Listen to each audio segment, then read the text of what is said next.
We are sorry about the delay is because of electricity and we had to change the systems and stuff. So that's why this happened in that regard. But nevertheless, we are here.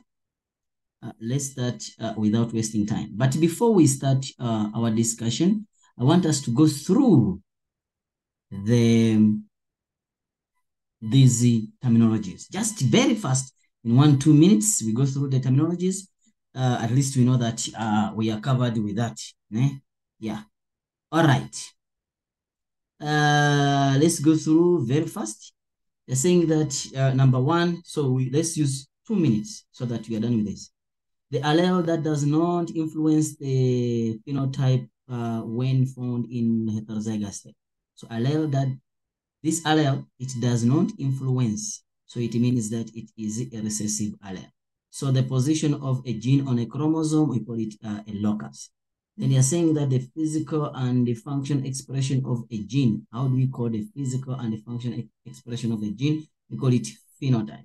The chromosome that are not responsible for sex determination, we call it autosomes. Remember, we have the gonosomes and the autosomes. So it means that from chromosome number 1 to chromosome number, I'm talking about the pairs 22. So we call them autosomes. Then they're saying the process of finding a desirable gene. You find the desirable gene, isolate that gene, and then move it to the cell of another organism. So we call this one genetic engineering, or because you are manipulating these genes. Yes, or modification, genetic modification. You are modifying the genetics of another organism. Then we go to the next part. As we said that, let's first go through the terminologies very, very, very fast, and then we go to the content we are interested in more, so that we don't lose these 10 marks. The two parts of the chromosomes held together by the centromere. Two parts of the chromosomes held together by the centromere, so they are looking for these parts. So we call them chromatids. Section of DNA molecule that code for a specific characteristic, a section of DNA that code for a specific characteristic. We call it a what? A gene. Then you're saying that the production of genetically identical copy of an organism using biotechnology. So you produce the same individuals which are identical. So we call it cloning.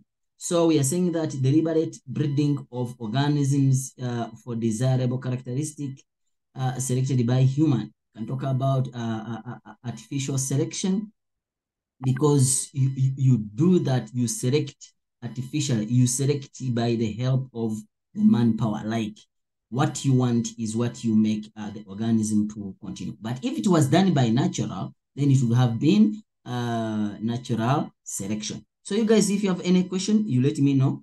Yes. So I'm going through this as you also do that, so that you know that when I say something, you get it right. Né? Yes. So make sure that before I say the answer, you also do the same.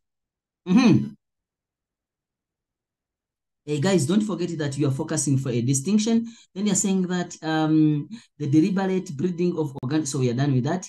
The explanation of the species experiencing long periods of without physical change followed by short periods of change. Now, I think in your mind, you have the answer. So when I say it, it must be, we are testing ourselves now. So it means that it looks like this. Long periods of no change, and then short periods of what?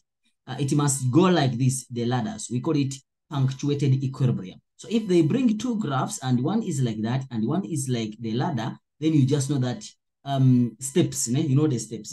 Yes, you just know that that is called punctuated equilibrium.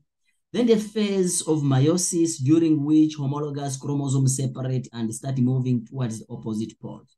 Homologous chromosomes are being separated and then they move to opposite poles. So they're looking at the next phase after this, meaning that they have to separate, they move to the opposite poles. So it is anaphase 1 because they're saying homologous. Don't just say anaphase, it must be anaphase 1. The defect in the cell division that lead to Down syndrome. So how do we call that? defect in the cell that leads to Down syndrome, we call it non-disjunction. The structure that is made up of two chromatids joined together by the centromere. Structure that make up two chromatids joined by the centromere. So it means that structure, yes, structure made up of two chromatids. These are two chromatids, and then joined by the centromere. How do you call this? It is a chromosome. Then you're saying that an explanation of something or for something that has been observed in nature and which can be supported. When they say supported by facts, laws, tested hypothesis, then automatically it can be hypothesis. Né? It is a theory. Then they're saying that, remember when they're asking you this, it is either theory or a hypothesis. So if they say tested hypothesis, definitely the answer can be hypothesis. The answer is the theory.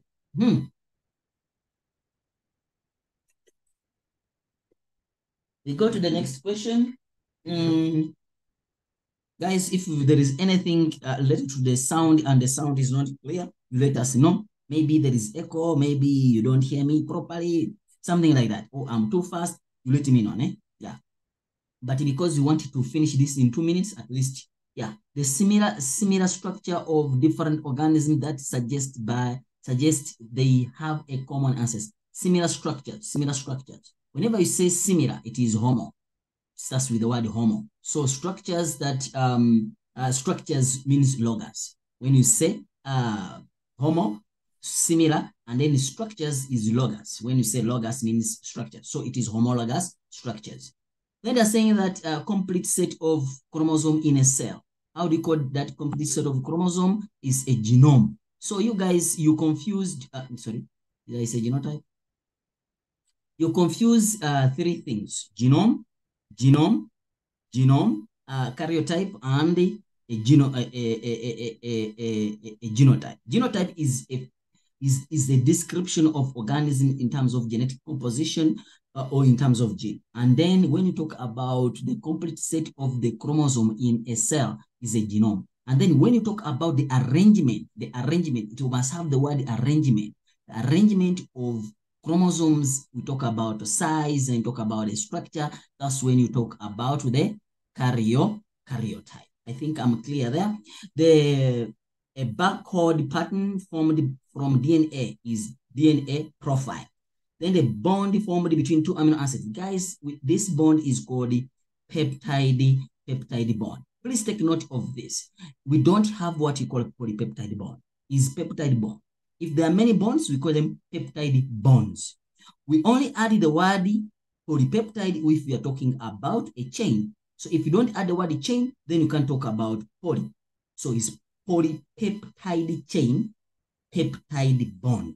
Is it clear?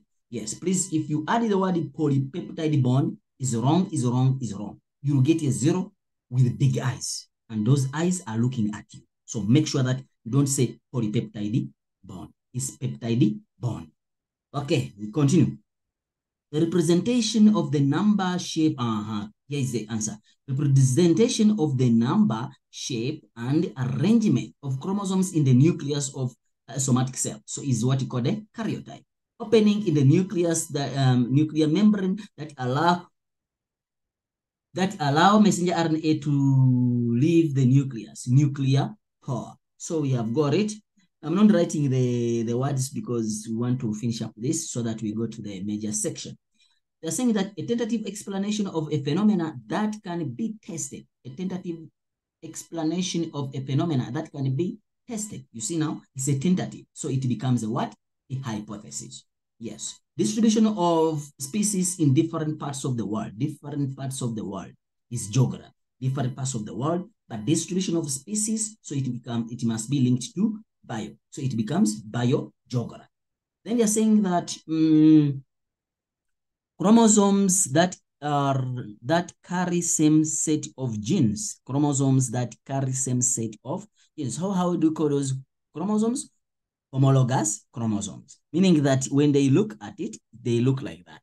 They're saying two or more alternative form of a gene at the same locus. Two or more alternative form of a gene at the same locus. What does it mean?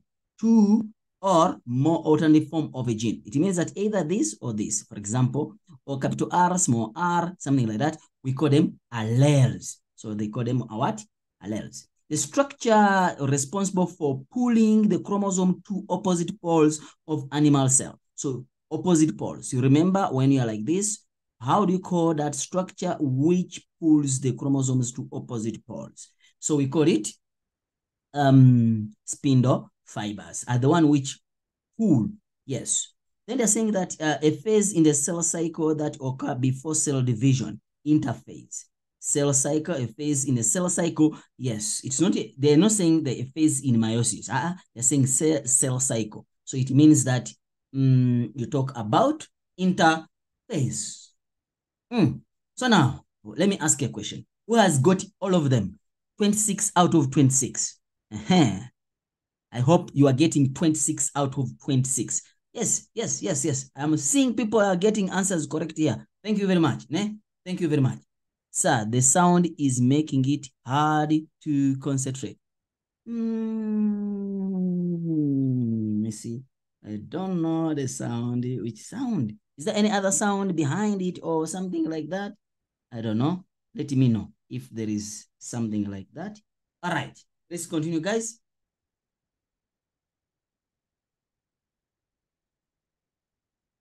Let me know if there is any awkward sound behind my my what? My speakers or something like that. Yes, so that I can try to work upon it. All right. Let's continue, guys. They're saying that let me see how many people got it. Or let me check how many people got all of them. Someone is saying that it's gone now. It's gone now. Oh, thank you. All right. Let's continue. They're saying that diagrammatic representation showing the possible evolutionary relationship among organisms. Diagrammatic representation, yes, possible evolutionary relationship. Here we're talking about phylogenetic tree. Yes. The type of vision shared by two humans that allow for deep perception. Stereoscopic vision, yes. We call it stereoscopic vision. A genetic cross involving two characteristics. We call it dihybrid cross. They're saying that because two means di. Yes. A genetic disorder characterized by absence of blood clotting factor, hemophilia. Present day distribution of organism. Present day. How do we call about the present day distribution? How do organisms being distributed? So we can call it biodiversity. Yes. We can call it what? Biodiversity. Then they're saying that the nucleic acid that the nucleic acids that carry amino acid 2, the ribosome, transfer RNA. Then they're saying that the natural shape of DNA, double helix. Guys, don't say double helical or helical. We will cross it. It's double helix. It can't be something else. That's it.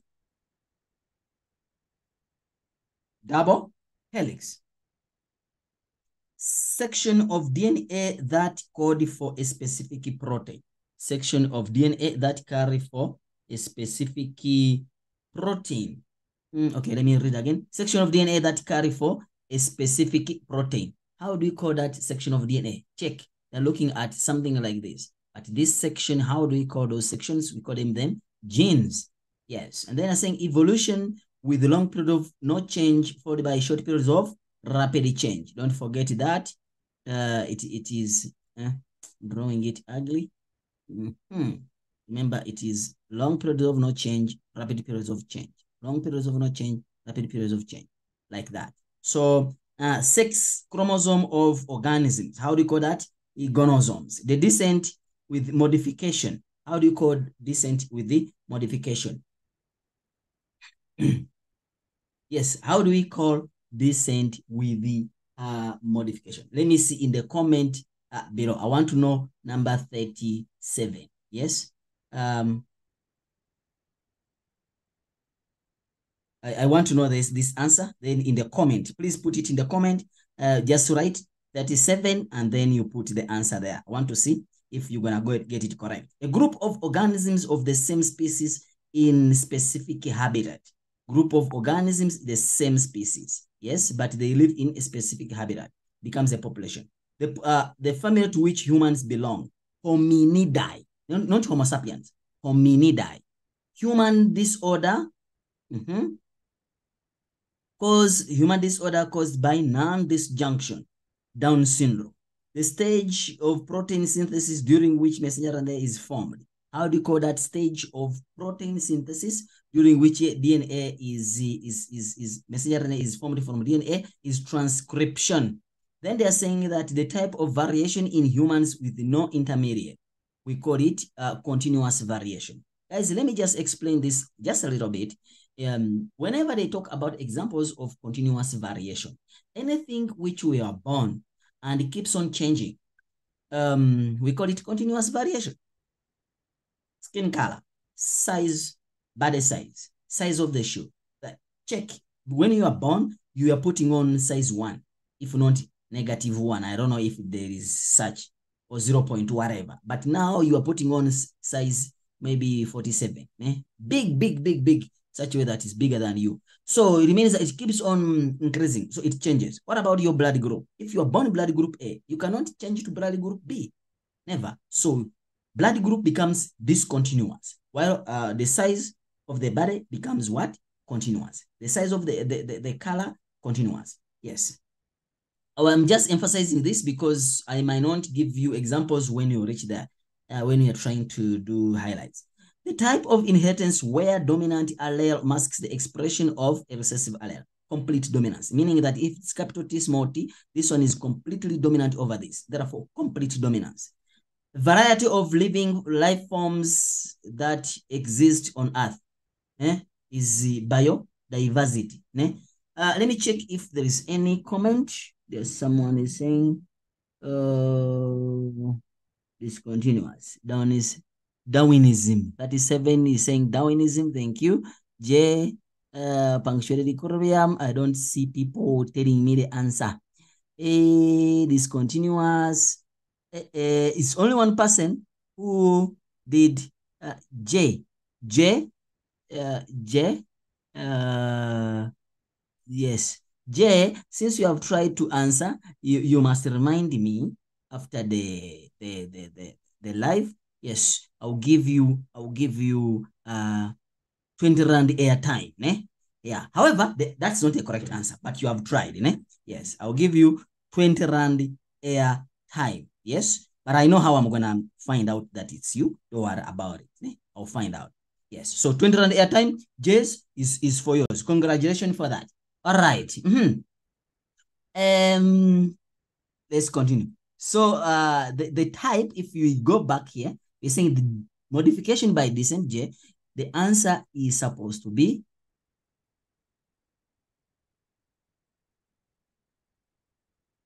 let me leave it.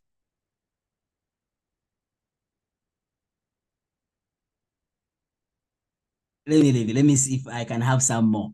Okay, someone is telling me, well, leave it to see that if there are some people who are going to participate. But I'm not saying that I'm going to give you a gift. All right. They're saying that a variety of life forms that exist on Earth, that is called biodiversity. They're saying opening in the skull through which spinal cord enters. We call it foramen magnum.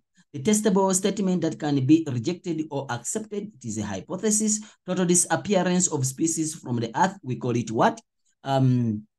We call it extinction. They are saying that a segment of chromosome that code for a particular characteristic, should I leave it also? A segment of chromosome that code for a particular characteristic, we call it a gene. We talked about it. Ability to walk on 2 limbs, we call it bipedalism. The organelles in the cytoplasm, which is a site for protein synthesis, is a ribosome. The name of the bond that formed between 2 amino acids, I explained this. It is peptide bond. Then you are saying that the process by which DNA molecule makes identical copy of itself. Then process by which DNA molecule makes identical copy of itself. Yeah, we call it, should I leave it there? So it's DNA replication. Name the phase, the process where homologous chromosomes fails to separate during meiosis. How do we call that?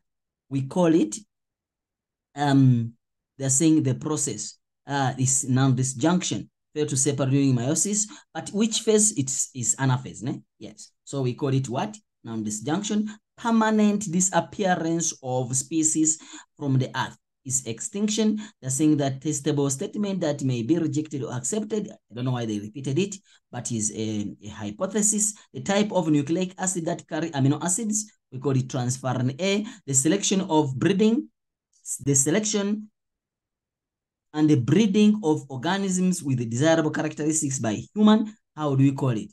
You select the breeding and then desirable characteristics. Since this selection, then therefore we can call it selective breeding. And then they are saying that an allele that is not shown in or expressed in the genotype, in the phenotype when found in heterozygous state. For example, capital T small t, this allele that we are talking about. So you call it a recessive allele. Sudden change in the sequence or the nitrogenous base of the nucleic acid, we call it gene mutation. Explanation of an observation that is supported. That's what is supported by facts, models, and so here they didn't talk about tested hypothesis. But the moment they are supported with this, then it becomes a theory. They are saying that the breeding of organism over many generations in order to achieve desirable phenotype. The breeding, when you breed, yes. So it is basically you are doing artificial selection or artificial selection. Then they're saying that the type of sugar found in messenger RNA, in RNA is ribose sugar. They're saying that the type of evolution with long periods of time when species do not change and short periods of time when there is a rapid change. So we call it, that type, we call it punctuated equilibrium. We talked about it. And then he's saying that the mineralized remains of organisms that have lived in the past. How do you call that? We call them fossils. And then the hypothesis which support the migration of ancestor from point of origin. We call it out of Africa hypothesis.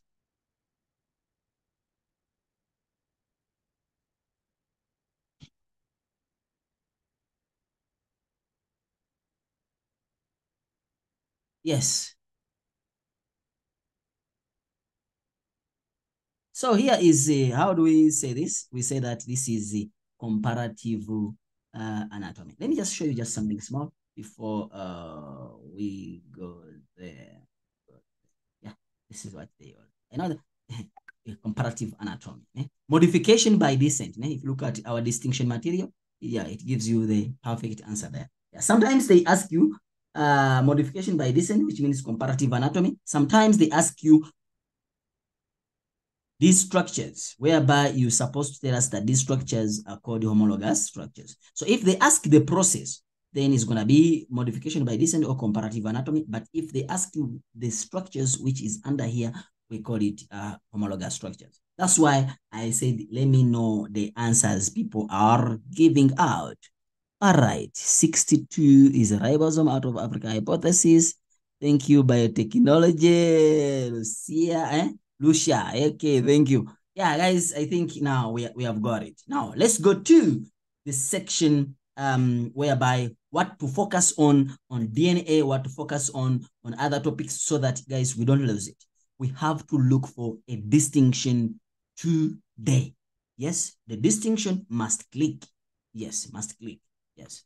I'm going to make it a little bit 2 hours. So we are starting our 2 hours because the previous we are just going through, yeah, and then some technicalities it came up, and then yeah. So now let's start our 2-hour journey story.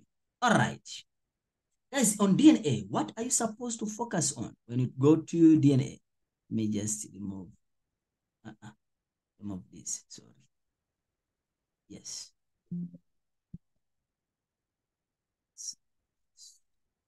Hi. Sorry, guys. Let me just do this.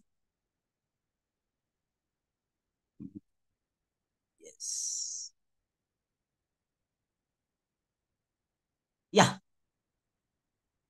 We have that. We have that. That.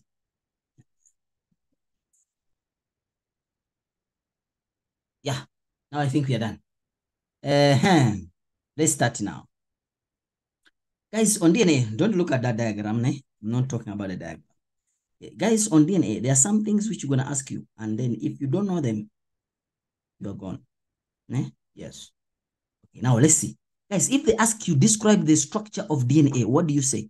Describe the structure of DNA. Structure of DNA. Guys, when talk about the structure of DNA, look at the characteristics of DNA. So I think that's done. The characteristic of DNA is double helix is made up of two strands. It's made up of the nucleotide. It's made up of nucleotide, yes, which are made up of phosphate, the oxyribose sugar, and nitrogenous bases. We talk about the nitrogenous bases, talk about all of that. Yes. Challenge. Don't go to the paper without knowing DNA replication. Yes, don't go to the paper without knowing translation. Don't go to the paper without knowing transcription. And then describe the description of the structure of DNA. So one will come. Won't tell you which one, but one will come. You'll come. We're going to discuss the paper after. You'll know.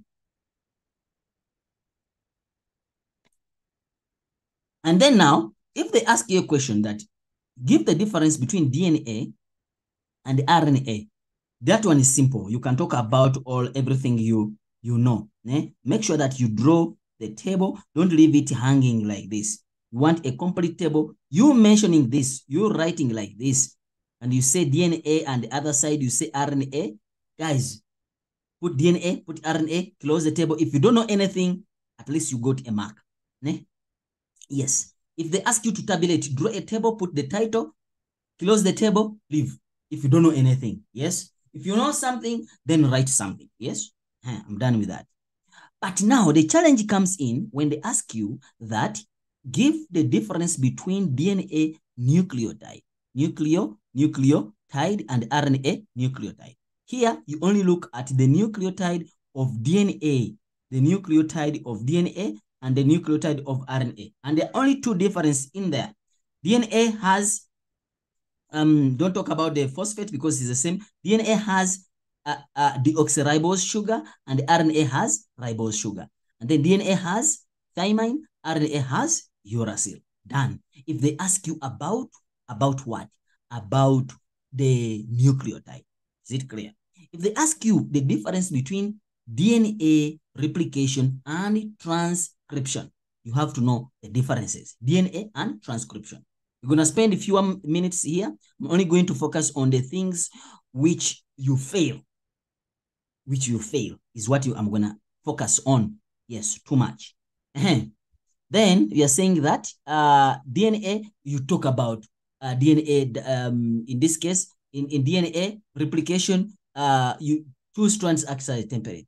The other side, you talk about one strand transcription, one strand act as a template. Guys, only know at least 3, but we want 2. In most cases, we want 2. We won't ask you more than 2, the differences. Don't go to the paper. If there's a lot, just know few things. Don't on each, at least go have a dose on each, whatever I'm going to talk about. Yes, then you'll be able to make it. Then we are saying that, yes. Then another thing which you go off is about the mutations on DNA. About the mutations on DNA. So when they ask you about the mutation, let me just use my book here so that you understand. Excel in Life Science Distinction Material. Here, let me just, I don't want the structures, okay? I don't want the structures. What I want is this. What I want is at the end here. Yes, at the end, the mutations. Yes. Guys, let's answer this question. That what will happen if a mutation changes triplet number 1? Triplet number 1, it's this, from this, the same thing. From this to this, it means that this has been changed. Is it clear? You changed G to A. So now what you do when they ask you such a question, you first identify what is here. It is a codon. What is given here is DNA. Therefore, I have to convert this into messenger. Remember, we say that, let me do like this. Yeah. Remember, we say that when you talk about code, it means DNA. DNA. When you talk about codon, it means messenger RNA. 3 bases on messenger RNA. When we talk about anti-codon, we mean 3 bases on transfer RNA. So now the question is asking, it means that it's changing from DNA to codon. It means that it's talking about messenger RNA. Is it clear? Yes. So now, what you do is to change this into messenger RNA. So change this into messenger RNA. So when you change into messenger RNA, this is going to be A goes with U, T goes with A, G goes with what? G goes with the C. So I'm going to CUA. I come here, look for C, C, CUA, C. No. AUC.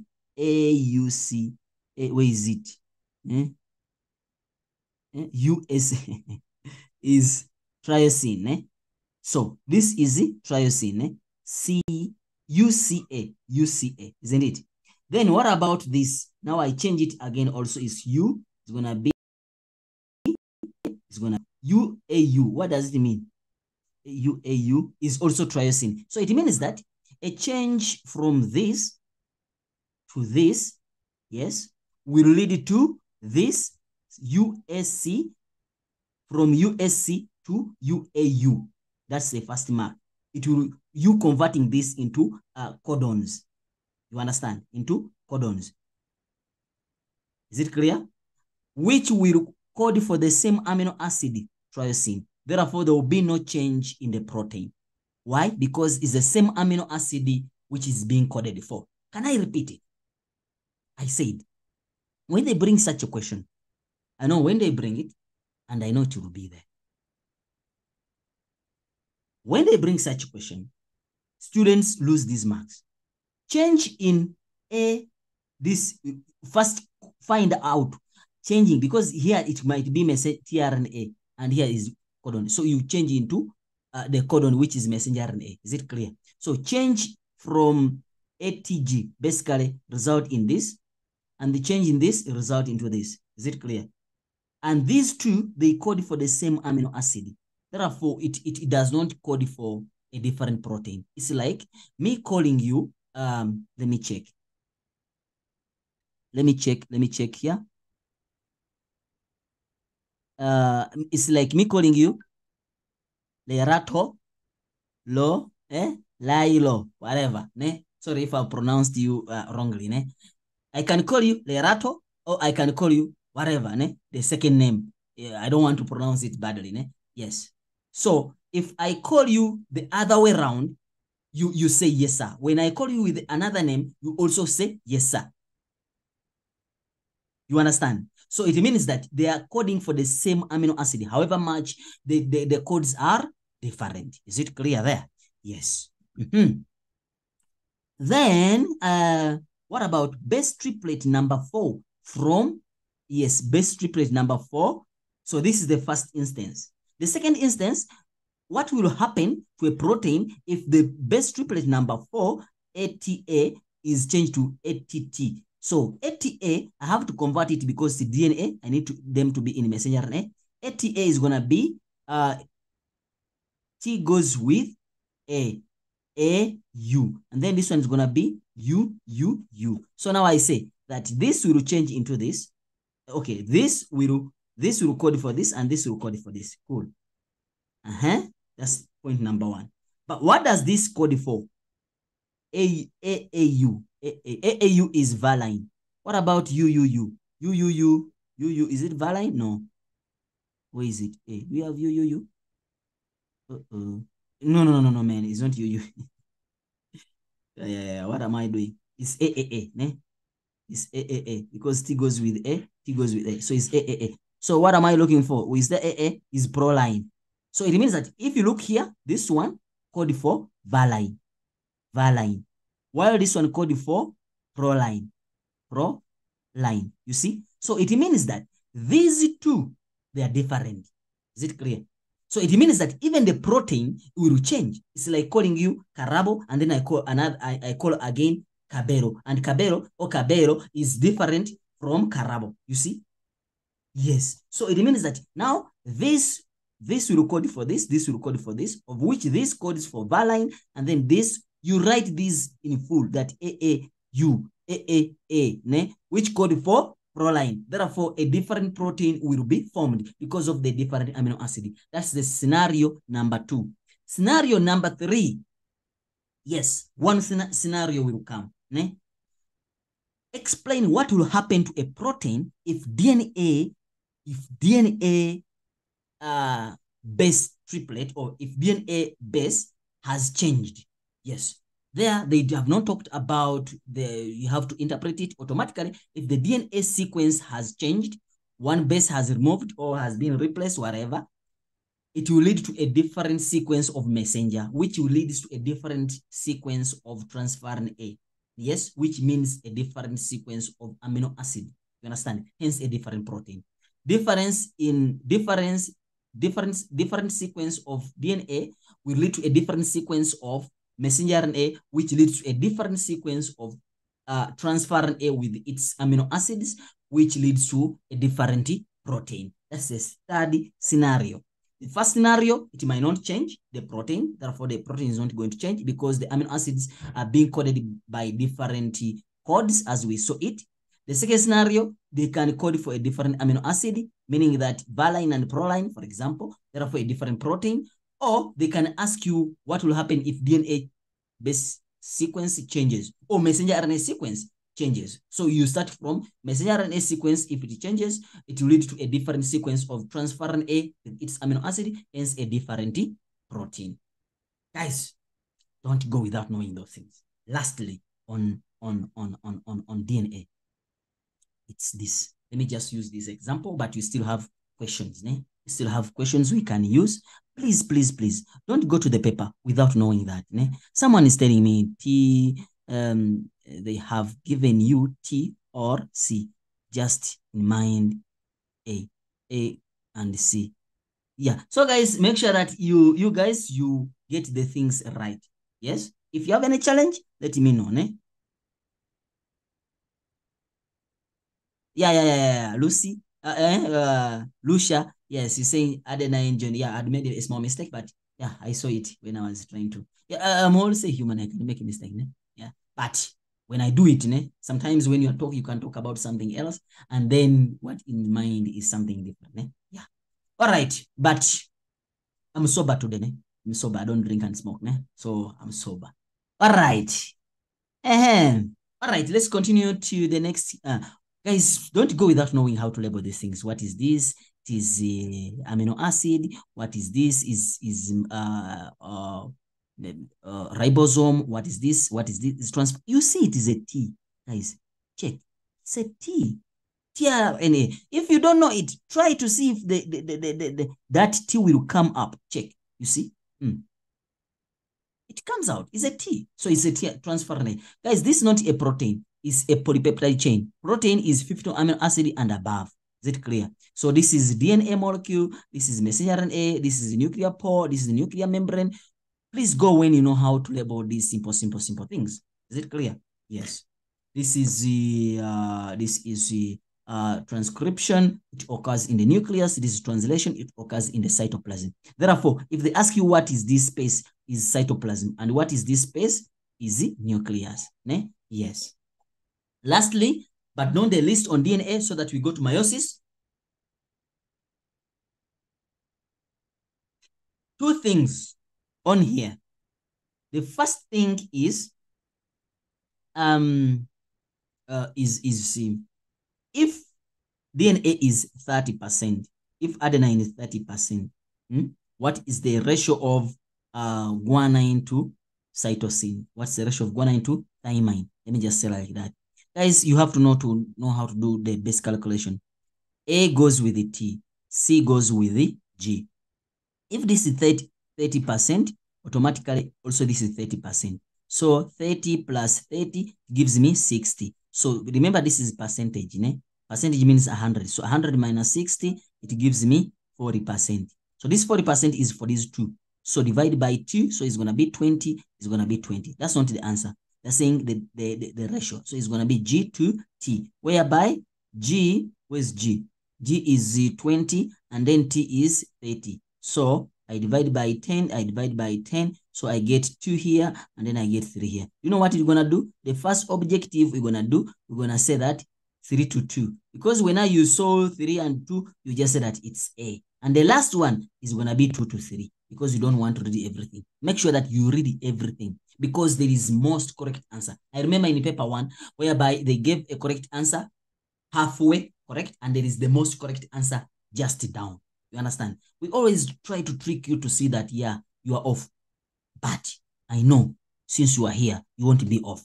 Ne? Yeah, we are here to kill the paper, not the paper to kill us. Ne? Yeah, tomorrow we will make it. We will make it. We'll make it. I know. All right. Yeah, if you have any question, let me know. Let me know if you have any question. Let me know so that I smash that question without. That's number one. That's number one. The last thing which I need to talk about is about profiling. This profiling. Someone might say that, profiling is easy, man. Yeah, I know that profiling is easy, man. But there is a time when they are talking about comparing the paternity test. Ne? Let me see if this question is about paternity test. Identifying the criminal, or what is this? Okay. Sample, DNA sample. Okay, let me just read it. Detective investigating the scene of broken window, suspected blood was found in the criminal identified. No, it won't give me what I want. Blood. And no, it won't give me what I want. Okay, now let me design my question so that now you understand what I'm saying. If they say that two guys, they are crying, or they are saying that, okay, you have a boy, and then you have two guys, ne? And these guys, they are saying that it's each is saying that is the father of this boy. But now the mother doesn't know who, because this mother slept with these guys, ne? These guys are the same day, ne? You understand? So now we don't know who is the father of this boy. So what you need to do is, if this is the DNA profile of the boy, guys, listen until we end this, ne? Because sometimes this question, when it comes, you are off, ne? Okay, if this is the profile of the child, yes, this the profile of the child. I know DNA profile is very easy, but once it comes to this, you lose the marks. Yes, you lose the marks. Okay, this is the boy, ne? And then now you have the profile of the mother. You have the what? The profile of the what? Of the mother. You have the profile of the mother. Is it clear? Yes, you have the profile of the what? Of the mother there. And then now you have the first profile of the guy. Well, the first profile of the guy. You have the first profile of the first guy. You have the first profile of the first guy. Ne? Of the first profile of the first guy. Yes. And then you have the second profile of the second guy. You have the first, you have another profile of the second guy. You have another profile of the second guy. Yes. Yeah. So now they ask you, this is the mother, this is X, this is Y. Is it clear? Who is the father of this guy? And after that, they can ask you to explain, and they say 4 marks. Explain 4 marks. That's it. That's what I'm saying, that's where students go off when it comes to this. Listen carefully what you're supposed to say. Why did I divide with the 10 so that I get the simplest ratio? Ne? Yes, I divided by 10 so that I can get the simplest ratio. Yes. To simplify the ratio, yeah. Yes, correct. What you said is correct. I divided by 10 so that I can get the simplest ratio. Equilibrium, I'll reach there, don't worry. So, guys, look here critically. What you need to do here is to first, because I know the mother, so take all the bars which correspond with the mother. So this corresponds with the mother, Yes. This bar correspond with the mother. Yes. This bar correspond with the mother. So it means that, let me just use a different color so that we see exactly. So this bar is out, this bar is out, this bar is out. So now the remaining bars, not that one. I'm saying this bar is out with the mother, this bar out with the mother, and then this bar is out with the mother. So the remaining bars, these remaining bars, this, and this, it must correspond with one of the guy. If there is one bar which is not corresponding, then that's not a father. Is it clear? Yes. Now I come here, I look for this. What does this one correspond with? This. If there is no one who is corresponding with it, then it's out. You understand? Then is what? Is out. So this bar correspond with the, with this, ne? Yes. So it corresponds with that. This one is a little bit down. And then this bar corresponds with that. This bar corresponds with this and this. So however much this one has one which is corresponding, but this one and this one did not match with it. So the remaining bars, you see that all the remaining bars, yes, have corresponded with this guy X. Therefore, guy X is the father. Explain your answer. Why are you saying that X is the father? X is the father because the bars of the boy correspond, the remaining bars which of the boy which do not correspond with the mother correspond with this guy X. All the remaining, the word all must be there. All the remaining bars of the boy, yes, after matching them with the mother, correspond with guy X. Is it clear? Because they always ask you this. Yes. And then students tend to go off. These bars must correspond with the mother. The remaining bars must correspond with the father. If there's one bar which is not corresponding, we will ask you, where did that boy get that gene? Understand? Remember, we get these chromosomes as a sperm and ovum. Where did that boy get that gene from? Are trying to mean there's a mutation? So that's why all of them must correspond with the father, so that we conclude that that gentleman X is the father of that boy. Yeah, guys, unless you have any question concerning about describe the process of translation according to the messenger RNA, the transfer RNA with the complementary anticodon match according to the messenger RNA, the transfer RNA with the complementary anticodon. Yes, bring the required amino acid to the ribosome. The amino acid is joined together by a peptide bond to form a required protein. Guys, those are just processes I'm not going to go through. Maybe I can ask a question. What is DNA replication? When does it occur? When does it occur? When does it occur? It occurs during before the cell divides, during interphase. Where does it occur in the nucleus? Why does it occur to double the chromosome number? Yes. How does it occur? That is the process of DNA replication. So there are so many questions. I'm not going to go through them, but make sure that you know those processes. Unless you have a question about DNA replication, about DNA code of life, let's go to meiosis.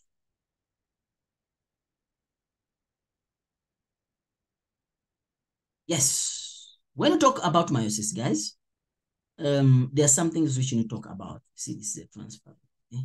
Makes it. You see, this is amino acid. This is transfer. We said it. This is a ribosome. This is messenger RNA. Sometimes it's up, sometimes it's down. This is what? Codons. Hey guys, how many? This question. Two questions. The first one is how many codons in 12 bases. So remember, 3 bases is equal to 1 codon. So it means that 12 divided by 3. So makes them to be 4 codons. How many bases, how many amino acids in the 4 codons? It's going to be 4 because each codon code for 1 amino acid. Understand? How many bases code for 5 amino acid? Remember, each amino acid is coded by 3 bases. So I'm going to say 5 times 3, which gives me 15. You understand? So you have to know how to interpret that. And then, let's go to meiosis. Let's go to meiosis. Yeah, we try to explain this. They say left, right. Make sure that you translate it left, right. Ne? Yes. And the first thing you need to know about meiosis are the phases. But I'm not going to go through the phases. Use IPMAT, you'll be able to know which phase is it.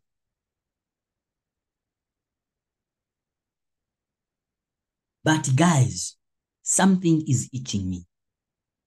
And that itch makes people to lose marks in meiosis.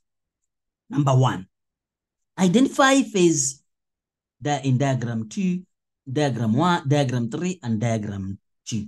Guys, whenever they ask you about the phase, please turn your paper if these centromere, the centrioles, they are not on the sides. So turn your paper to be like, yes, you see, it must be, I don't know, I think this is east and this is west.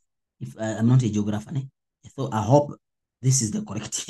Yeah, but it must move east to west, east to west. It must leave what? East to west. Don't leave these, they must be in east to west so that you identify the perfect what. If it's not straight with a paper, turn it. Turn it, because if you turn it, you will be able to identify the actual what? The actual phase. So in this case, because there is space here, it means that it's anaphase. But because it is single, therefore it's going to be anaphase 2. So it's anaphase 2. What about here? The chromosome, you see there in the equator. So it's going to be metaphase 1. Yes, because the chromosomes are double, you see. Therefore, it's going to be metaphase 1. If they're single, then it's going to be meiosis 2, which is you identify the phase and then you put the word 2. That is the first thing which you need to know before you go for the paper. The second thing which you need to know about, before I tell you what to focus more on this, is the number of chromosomes. How many chromosomes are found in diagram 1? You will find out someone saying 46. Did they say this is a human cell? No. If they don't talk about human cell, don't talk about 46, don't talk about 23, because they didn't talk about human cell. How many do you see? 1, 2, 3, 4. It's 4.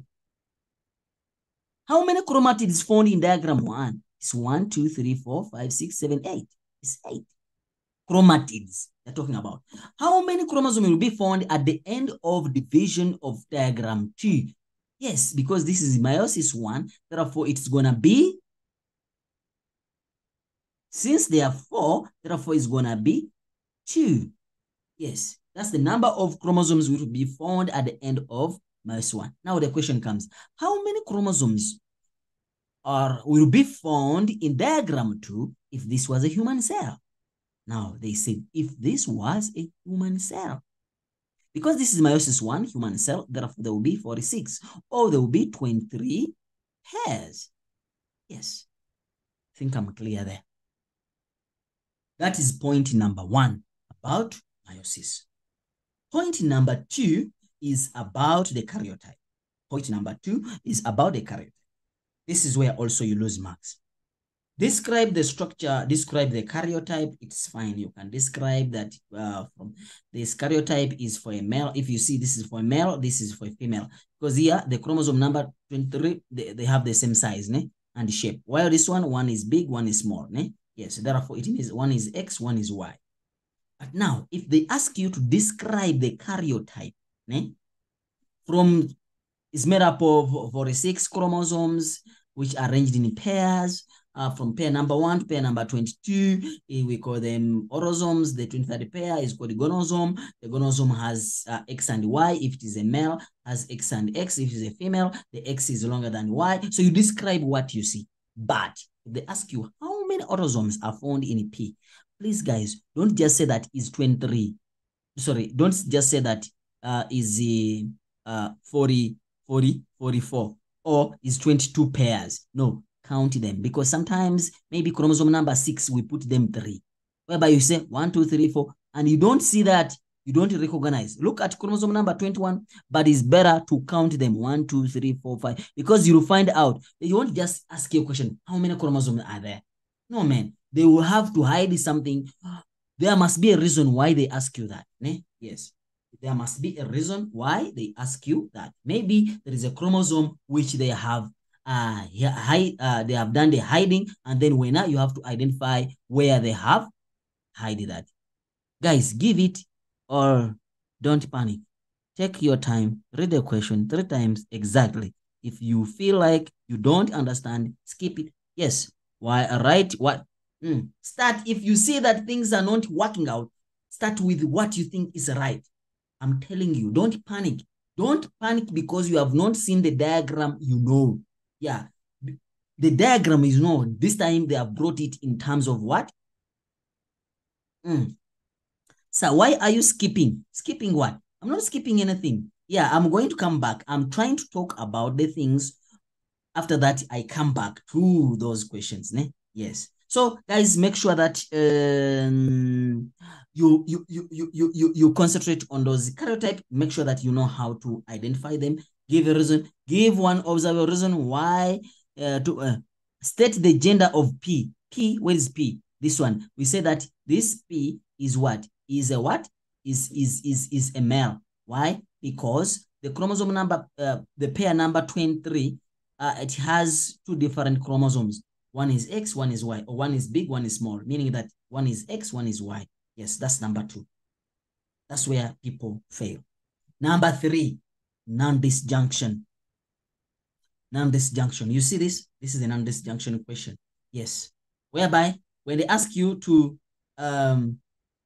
which phase is it? Is anaphase. It could be anaphase 1 or anaphase 2. Yes, but looking at the diagram, you can identify that it's anaphase 1 or anaphase 2. Yes. Describe Down syndrome. How is it? How is non-disjunction lead to Down syndrome? Guys, you just talk about what is extra. That Down syndrome is as a result of non-disjunction, leading to one cell having an extra chromosome. Yes, on chromosome number 21. Yes, meaning that it's gonna have 24 chromosomes instead of 23. Yes. When this cell fertilizes a normal ovum, the resultant individual is gonna have 47 chromosomes instead of 46, leading to Down syndrome. Is it clear? Down syndrome is caused by non-disjunction. Is it clear? Either in anaphase, it could be anaphase 1 or anaphase 2, leading to a cell having an extra chromosome on chromosome number 21. In brackets, you can say 24 chromosomes instead of 23. Then, when this gamete, yes, fuses a normal gamete, meaning that it is having 23, it will result in 46 chromosome, a zygote with the 46 chromosome, 47 chromosome instead of 46, leading to Down syndrome. It's simple. I don't know why people make it difficult and complex and what. No, man, it's simple. Is it clear? Yes. So that is another thing where you lose marks. Number 3, give 2. Let me check here. I hope that question is here. Metaphase 1 and anaphase 1. Those ones you can do. Okay. Describe 2 ways in which, this is Down syndrome. Yes. So we have answered that one. Yes. Name the organ in male that where meiosis occur. Okay. Meiosis occurs in the testes for the case of male, and then female occurs in the ovary to produce ovum. Yes, but there is something which I want where students fail. Give 2 causes of variation in meiosis.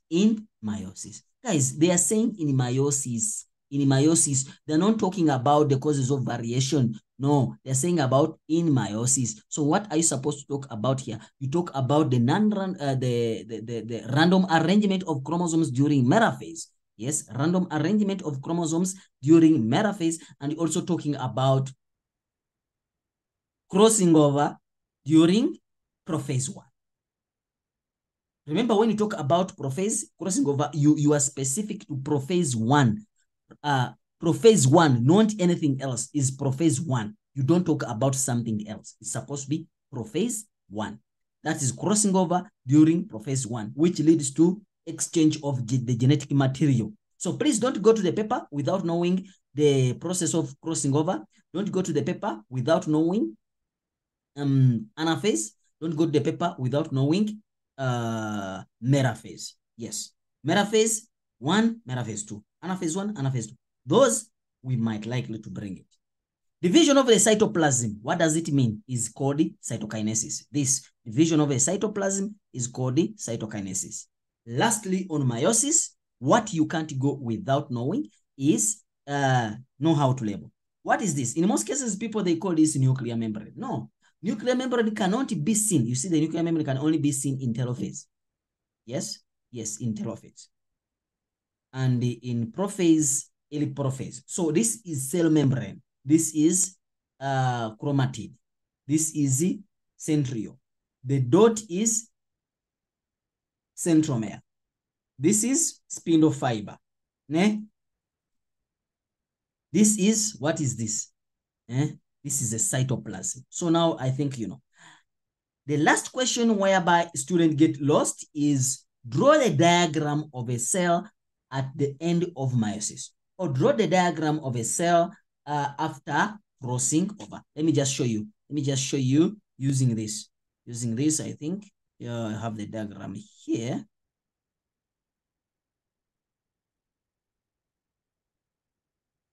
Give the collective name, give the gender, name of observable reason, the main result of segregation, describe the character type. And syndrome will result differ. Okay, sure. That's not what I want. Yes, here. Look at that diagram. Look at that diagram, guys. If they ask you to draw the cell or this after this process, guys, look at where crossing over took place. In this case, the crossing over took place up. While here is took place here and here. So if they ask you to draw this cell, maybe they are saying chromosome X and chromosome Y, whereby you say structure of chromosome Y after maybe crossing over, then you have to draw it nicely. You have to draw it nicely. Yes, you have to draw it nicely. But where did the crossing over take place? Crossing over took place on this chromatid, but halfway up. So it means that when I'm shading all this, remember this is the black thing, so I have to shade all this. Ne? I have to shade all this. Yes, I have to shade all this to be black. And then the crossing over did not start from here. It started from here. So this variation of shading will give you a mark. Writing a caption will give you a mark. And then don't forget to label. Even if they have not asked you to label, label. Even if you don't ask you to label, at least have 2. Because in most cases, when they ask you to label, at least 2 points. Yes, they say at least 2 points. You have labeled it at least 2 points. At least then you get those marks. Ne? Yeah, please don't forget to label. If they don't say, if they say draw a label diagram, or they'll say draw and then just leave it like that. Guys, make sure that you draw and label, because it's not losing you. It's not taking, they won't cross it because it's labeled. But you get a mark if you label, just in case, because you are not a memorandum to know which one is not going to be credited or is going to be credited. So you just write. Lastly, before I forget, if they ask you to describe, write everything you know in the head. At least for us, we look for what is correct for you. If they say name, that one you only name. You don't give alternatives. But if they say describe, just write everything you know. Write everything you know. Or sometimes I call it write all the rubbish. I'm not saying that write the rubbish, but write everything, whatever you have in the head. Don't leave it, because when you leave it, you come out of the paper and say, I thought about it. I thought about it. No, don't do the regrets, because this is your last time to change this subject, the mark. So just write everything. If the correct answer is there, we look for it and we'll give you a tip. Ne? Yes.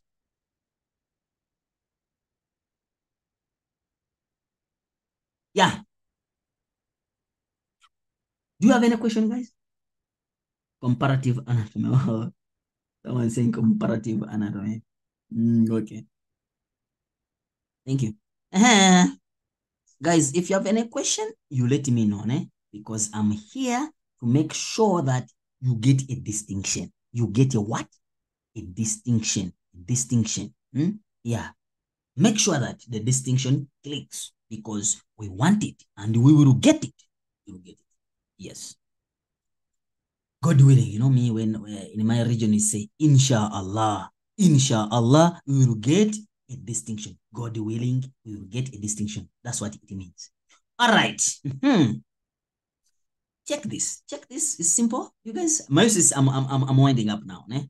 Make sure that you know how to label those diagrams. Make sure that you go when you know the process of crossing over. Make sure that you know the karyotype. Make sure that you know the prophase, anaphase, telophase.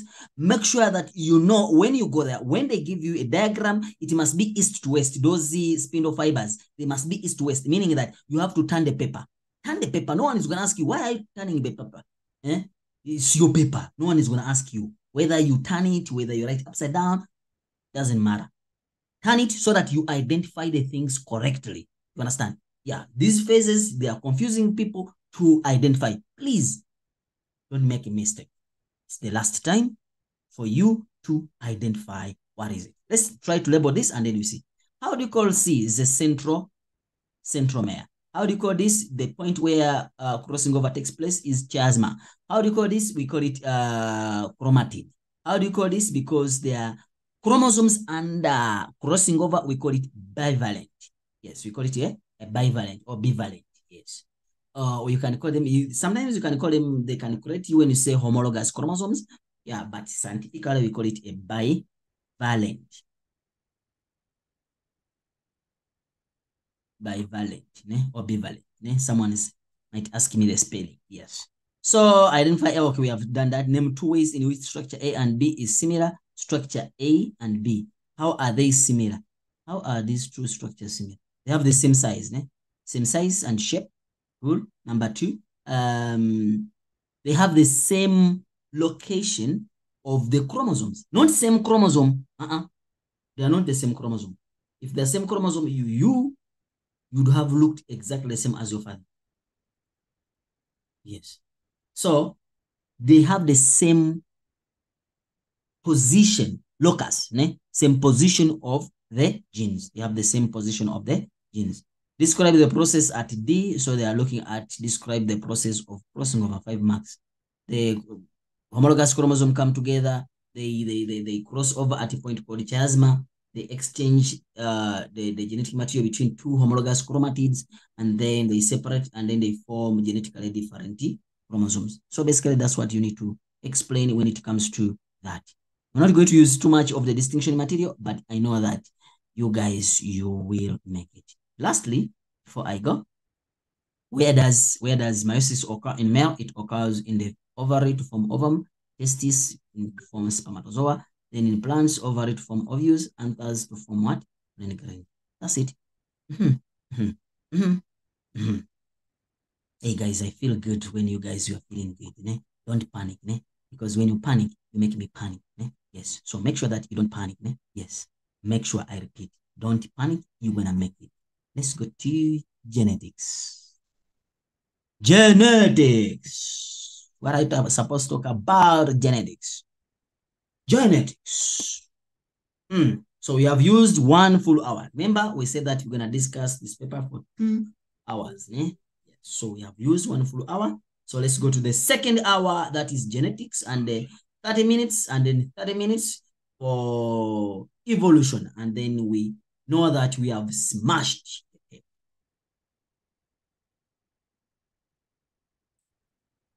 Guys, make sure that you get all the marks in DNA, all the marks in meiosis.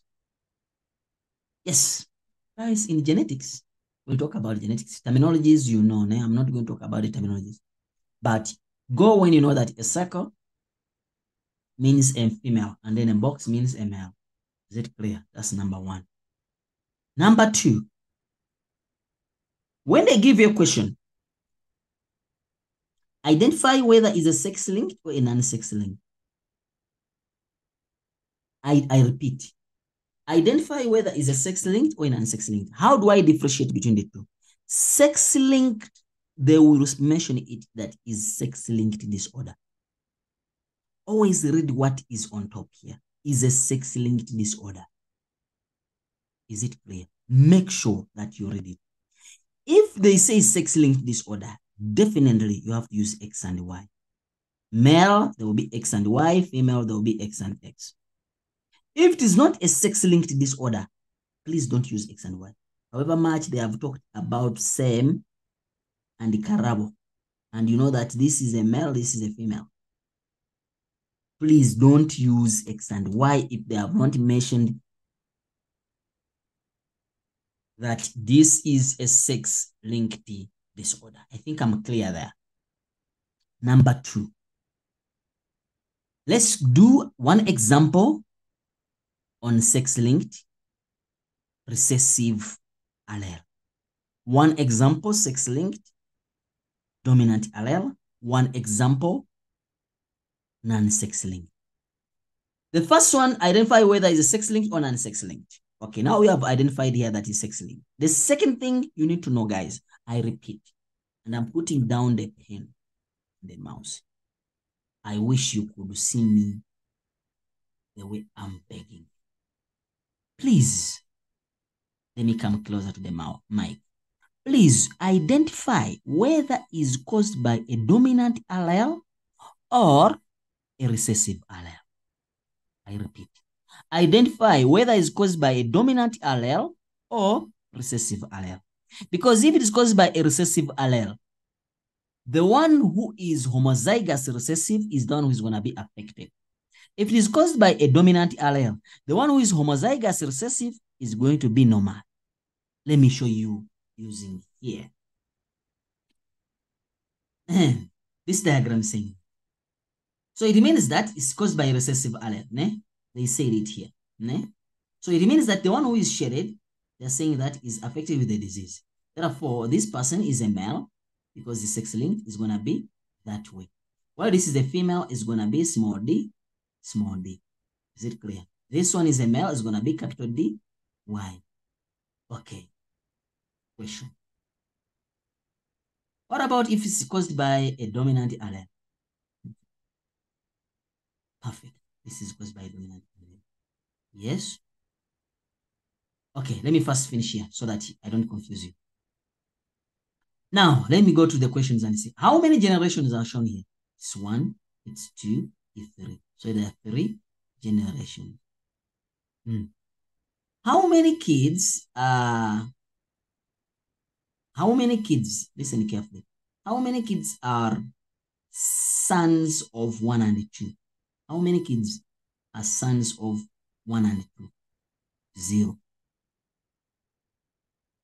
How many kids are 1 and 2? 2.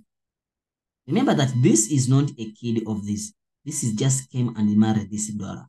And this one came and married that daughter. Therefore, there are how many? There are 2 kids which are coming from these 2. Is it clear? You see that this thing is not linking down. Is it clear? Yes.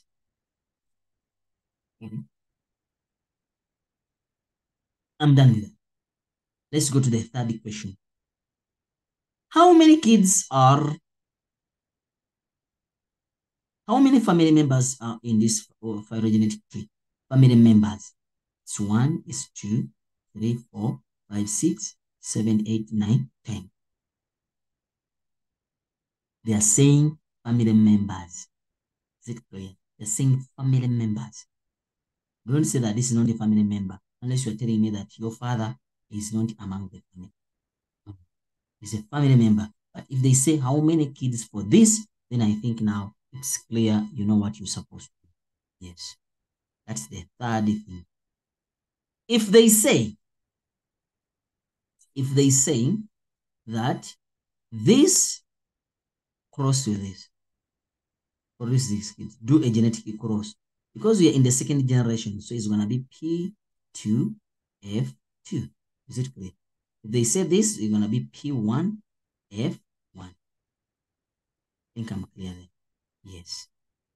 So I will talk about when I go to the what? The crosses.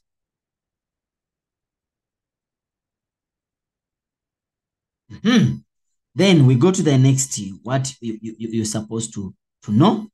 Yes. Can you please do a live letter? Today I join. Can you do the live again later today? I join. No, what you can do if the live is start from where you have started from, and then after that, join. You will play the video. Ne? Yes, before. Lindo, Putle. Why are you removing? I didn't see what you are saying, sir. The sound at the back. Eh,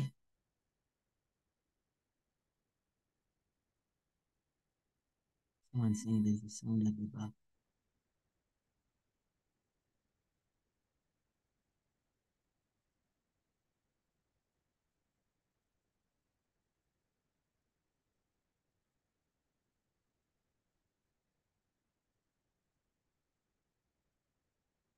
Ah, serious, there's a sound at the back.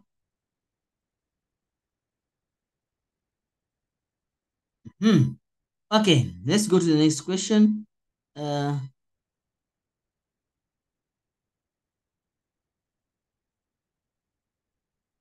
okay, how do I find the unknown one? I'm gonna talk about it, my daughter.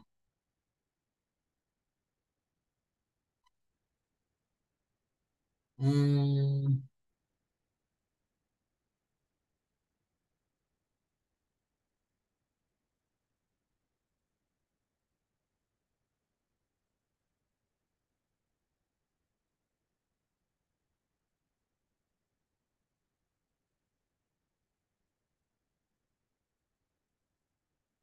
yeah, guys, I hope the sound at the back is removed. Let me know. Let me know. Let me know if the echo sound is removed. I don't want those echo sounds. Yeah, it must be nice. Hmm. All right, let's go to the next question. How do I identify? Okay, now someone is asking. I'm gonna go there so that we finish this. How do I identify one? To identify one, remember you have to first identify that this is caused by a recessive allele. Yes, if it's caused by a recessive allele, so what you need to do is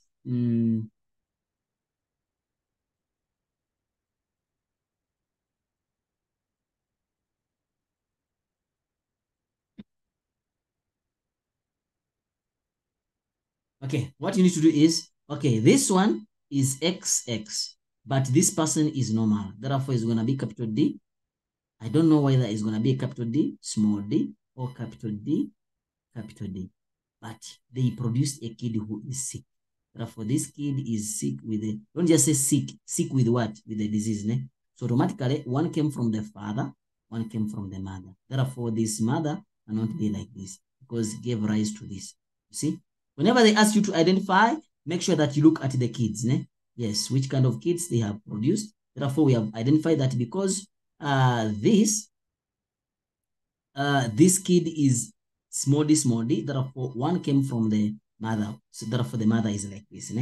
Now what about the father? Remember, this is sex-linked disorder.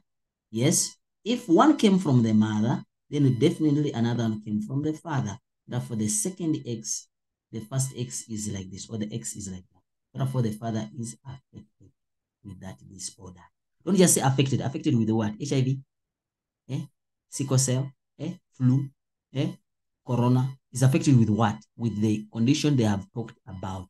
Don't leave the answer hanging. Please, please, please, please. Don't leave the answer hanging. Then the second one.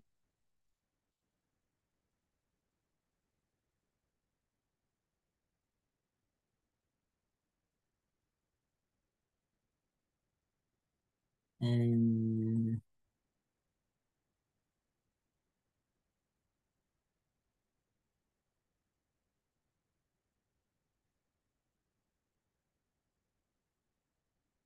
okay, someone saying, ish.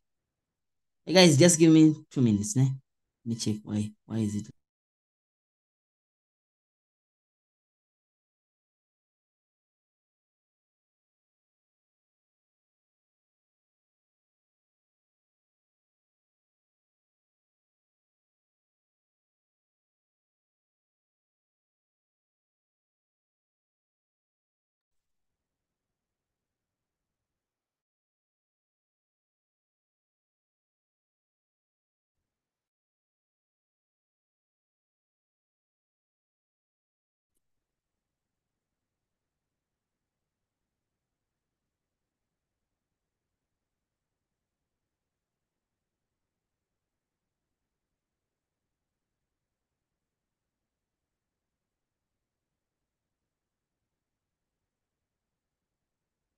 Ahem.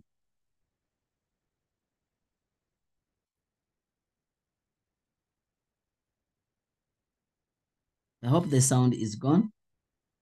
I don't know whether.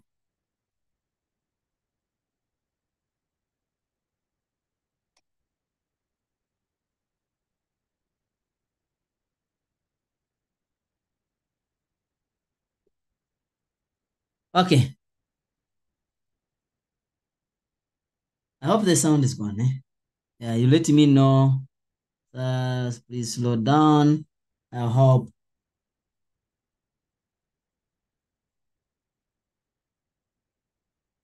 I hope it's okay now. All right, let's continue, guys. Let me know if the sound is fine. I don't know because I've tried to see that everything is right. I've tried to check. Let me check. Let me check here. I've tried to see that.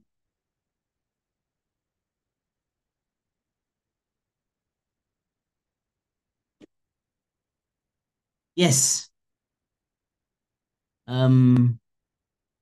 Let's continue and see. Ahem.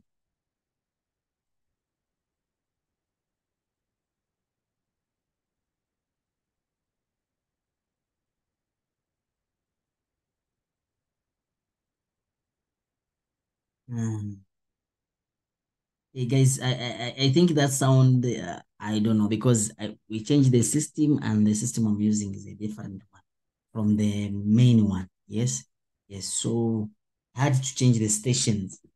All right. Let me just continue. I hope at least you get something. Yes. Okay. I think now you have got it correctly. How do we identify this? Yes. Now let's go to the question, the next question. Then we are finding out. Identify the phenotype of individual two. These ones I'm going to do the questions and then we see. The phenotype of individual two. So we have said that this person is normal. Yes, is normal. A normal male or female is a normal female. Or female without C. Yeah, that disorder. Then the phenotype of one, we have identified that this person, because they have produced a kid who is sick and the sick is like this, therefore one recessive allele came from here, another recessive allele came from here. And remember, this is a male. This is a male. Therefore, this individual is affected with SID. And then they're saying that identify the genotype of number 3. Genotype of number 3, yes. Remember, this person is sick. Therefore, is going to give remember, is a female. It's going to give one chromosome from there. But because it's normal, therefore the mother gave her this. Therefore, it's going to be that way. Because they say the genotype. They say explain how individual 5 inherited disorder. Individual 5. Individual 5 is small d. Therefore, we're going to say that individual 5 got one recessive allele from the mother and then one recessive allele from the father.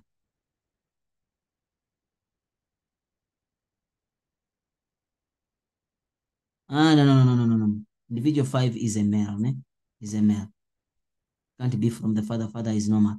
The individual is male. So we're gonna say that the individual 5 is a male who is sick and then therefore obtained a recessive allele from the mother.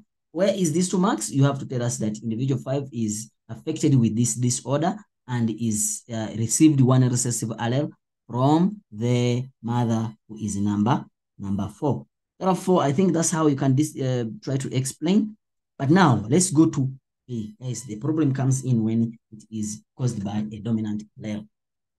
Okay, let's look at it. When it's caused by a dominant allele. Puti, whatever, is syndrome sex-linked. You see, they have talked about it, but it's caused by a dominant allele, isn't it? The diagram below shows this syndrome in the family. Okay, now we are stating how many generations are there? There are 3. 1, 2, 3. Sharp. How many females are in this phylogenetic tree or in this family? Females. 1, 2, 3, 4, 5. So 1, 2, 3, 4, 5. Is it clear? How many females were produced by Patty and Gabby? It's gonna be females. 1, 2. This one is not family member, not a kid of this. It's a family member, but it's not a kid of this. So it's only these ones who are the kids. I think I'm clear there.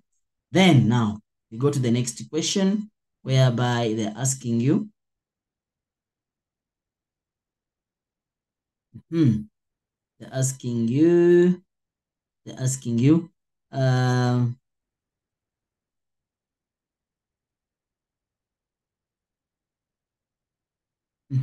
They're saying that.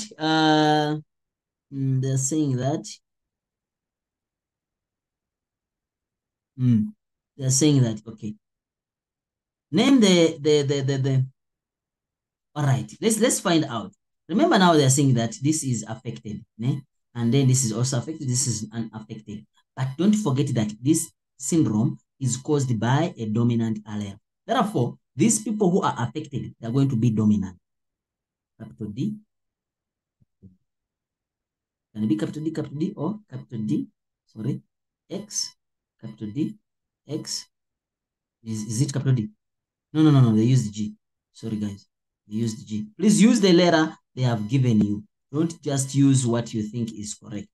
Therefore, it's going to be X, capital G, X, capital G, X, small g, no, capital G, and X, small g. Yes. But now I need to find out. We have, what about this one? This one is normal. So if it's normal, therefore it's going to be small g. It's going to be small g. Therefore, this person can't be this because this person, the kid, has a small g. Therefore, came from here. Therefore, I have to say that this individual is like this. Capital, small g. No. Capital G, small g.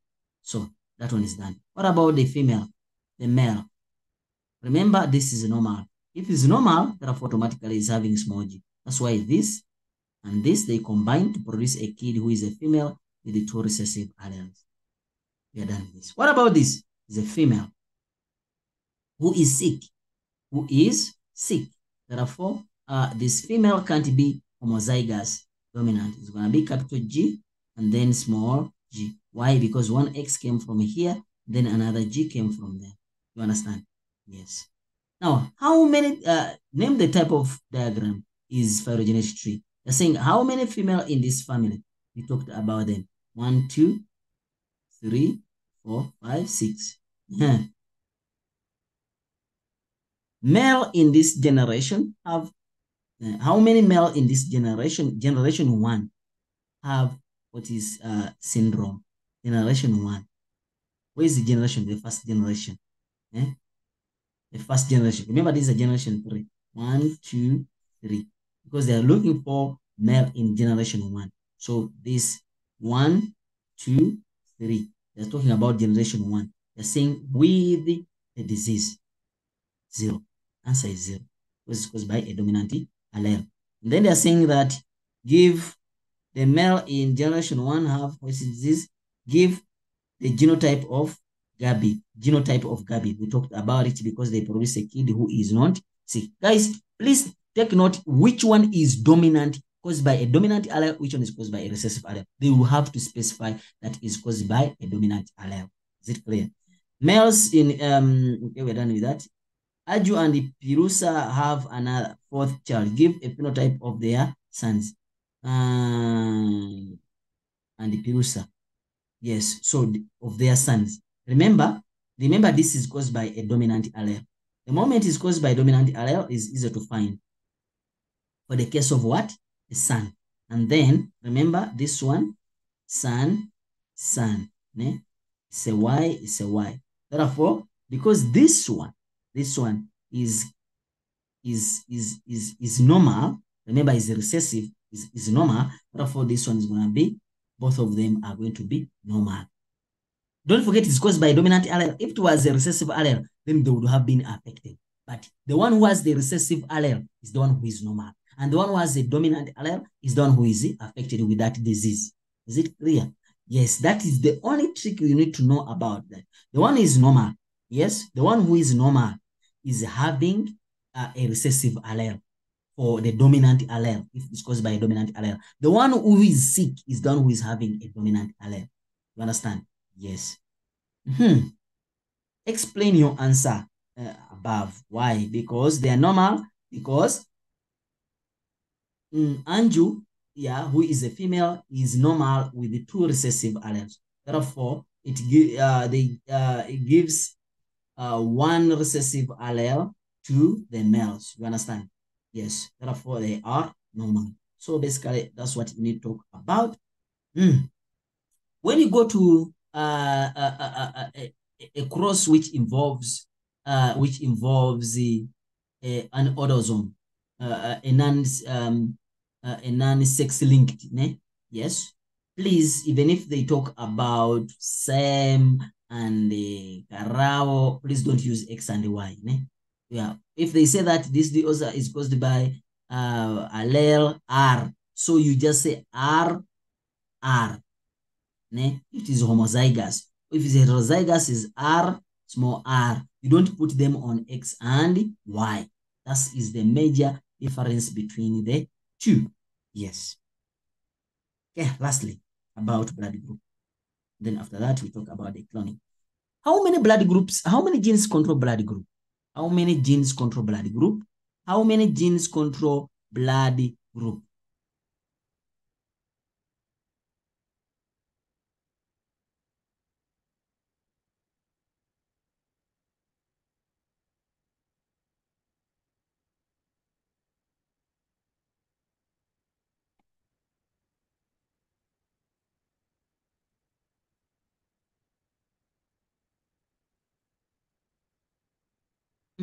Someone is asking me, sir, it started confusing you.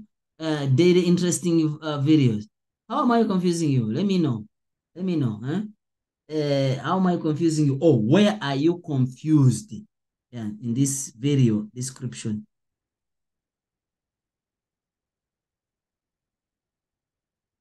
You're saying I'm confusing. Let me know where am I confusing you so that I can sort that out. Ne?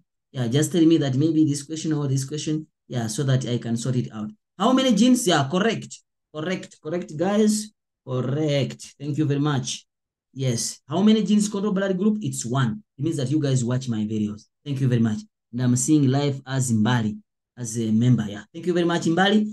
Yes, for being a member. And I saw another member here coming. Oh, Lindy Wayne Love. Thank you very much also for joining us. So you are on the team, ne? Yes. All right. Never be saying that X and X are. Oh, okay. Okay, let me explain to you what I meant there. Someone is saying that X and XR. I'm saying don't use X and okay. Let me just look for a question here. Yes, here is a question. Ne? Mbali. I think it's Mbali, ne? Yeah. Here they're saying that this syndrome in dog is caused by a dominant allele, capital H. You see? The pedigree diagram below shows the offspring produced by 2 dogs. You understand? They're not saying that this is a sex link. You understand? Yes. How many offsprings are affected by this disease? How many offsprings? You see now? Is caused by now this one is also caused by a dominant allele. Is caused, meaning that the one who is sick, né? Check here. Even here they're saying it that dogs with the disease and dogs without the disease. So these ones which have the disease, it means that they are going to be capital H, capital H. Or can be capital H, small h. Even this one is going to be capital H. You see, it's a male, but I'm not using X and Y. Capital H, or capital H, small h. Whenever there is a capital H, because it's caused by a dominant allele, this individual is going to be sick. You understand? Yes. So, however much is a male, I'm not using X and Y. You understand? I don't use that. Why? Because they didn't say it is caused by a sex link. Is it clear? Yes. So in this case, but I can identify, because they say that how many individuals are affected.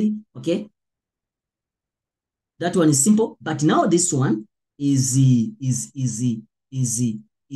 what is not affected, meaning that this individual is going to be small h, because it's caused by a dominant allele. Whenever you see a capital H, it means that that individual is what? Is sick.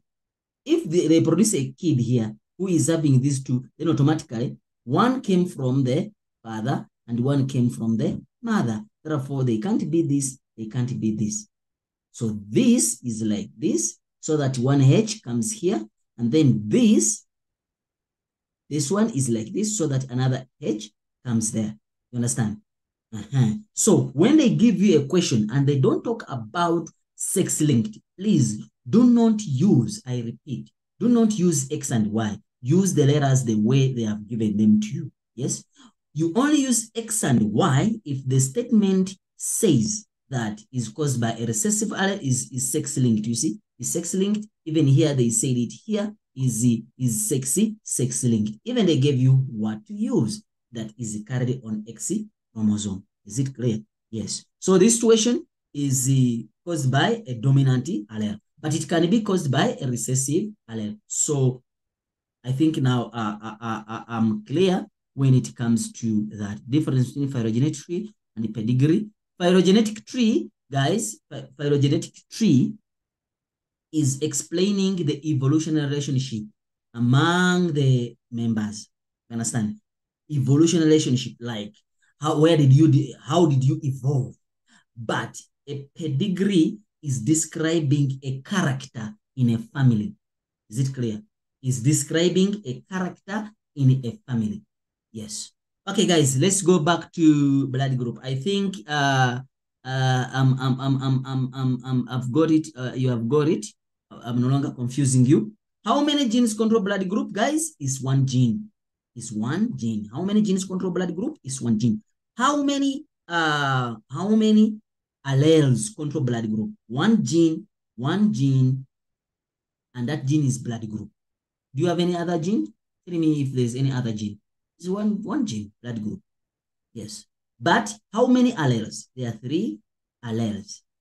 Yes, that is allele for A, allele for B, and allele for O. Guys, please don't make a mistake and you say allele for A like this. This is not A. This is a Roman numeral, which means 1.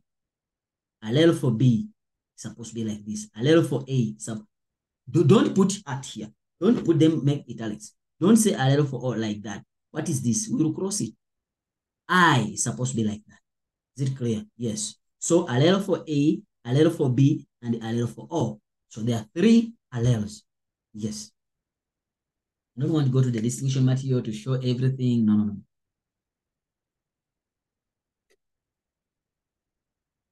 We go to the next part, of which the next part they're asking you, how many genotypes? Genotypes. Oh, before I go, guys, back, there's something I forgot. Before I go back, I don't know what took me off. Why are males more affected by sex-linked disorders than females? Why? Or they can say, why are males more affected by hemophilia than females? Or they can ask, why are males affected by color blindness than females? So the answer you give here, if they say 4 marks, you say that males have 1 X. Yes. If a recessive allele, for example, is capital small h, appears on X, yes, the individual is affected with the disease, whatever they have talked about. While females, they have 2X. Yes. If a recessive allele appears, for example, on one X, it can be masked by a dominant allele on another X. Therefore, the individual is normal. Males have one X, yes. If a recessive allele appears on the X, the individual is affected with that disorder they are talking about. While females they have 2X. If a recessive allele appears on one X, it can be masked by a dominant allele on another X, and the individual is normal. Sometimes they can ask you a question that why males have higher chances of becoming hemophilic than females. So guys, it's the same thing. Please, you need to know about that. Ne? Yes, you need to know about that.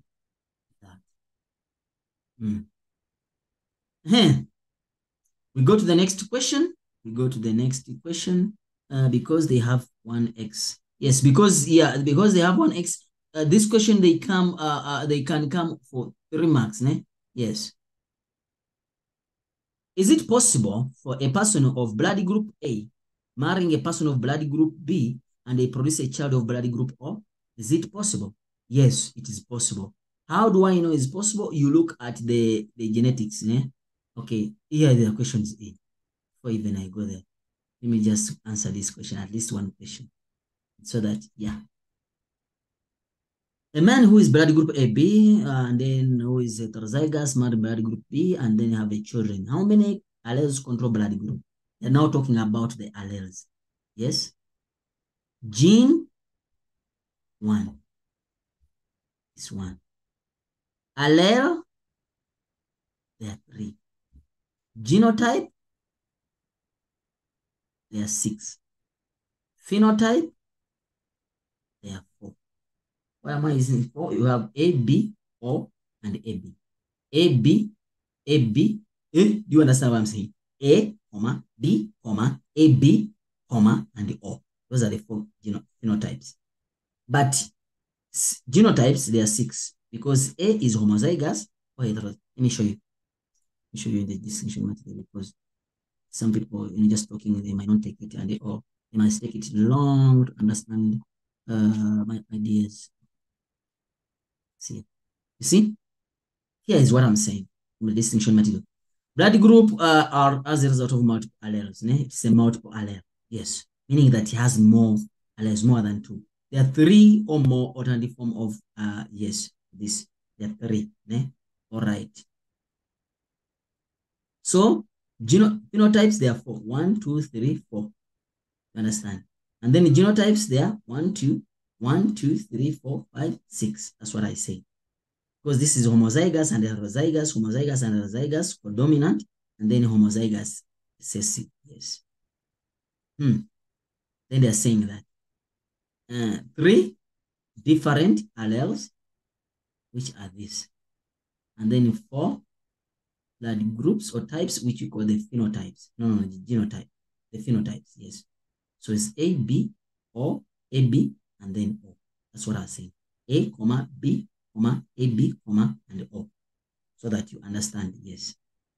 So now we go back to our question.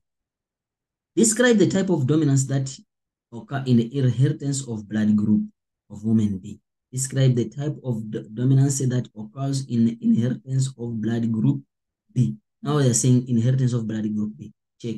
They're saying that a man with blood group AB and a woman who is heterozygous for blood group, yes, heterozygous for blood group B, meaning that this lady it looks like this. See? Yeah, meaning that obtained one dominant allele from the father or mother and another recessive allele from the father or the mother. So it can come either from the father or mother for A, and this either father or mother,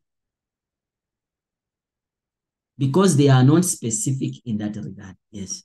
Use the genetic cross to show the possible genotypes of the phenotype of their children. So you guys here, this principle works to all of them. Start with P1, F1. Please, F1.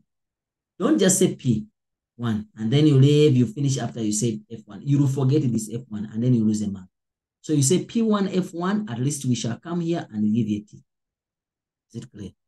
Then you say P1 phenotype, because P means parent phenotype. Ne? Yes, you tell us. The phenotype is always obtained from the question. Check here. You use, because these 3 marks, it is 6 marks. 3 marks are mahala. You understand? Use the genetic cross to show the possible genotype of phenotype of what? But what did they say? They said a man who is blood group, so you say a man of blood group AB times a woman of blood group B. You don't need to tell us heterozygous, because when you look at someone, you can't say that he's heterozygous. We just say heterozygous, homozygous, so that you know what you're going to cross. So you're saying P1, F1, we give you a tick. Now you tell us phenotype, you tell us a man of blood group AB times a lady of blood group B. That's all. Then we give you another tick. Why? Because you have identified it, but you always get it from the question. So that's the second mark for mahala. Then you talk about genotype. If you don't know the genotype, if the space, talk about meiosis. If you don't know the meiosis, if the space, talk about gametes. If you don't know the gametes, leave the space. Then you talk about fertilization. Don't know this fertilization, leave the space. But you shall come here and give you a mark there. So you have got 1 mark, 2 marks, 3 marks. Meiosis and fertilization, they must go together. If you know now, that's where you're going to obtain the other 3 marks. To know the genotype, because most of the cases, you people, you get lost on the genotype. When you get the genotype wrong, the remaining thing here becomes what? Becomes wrong.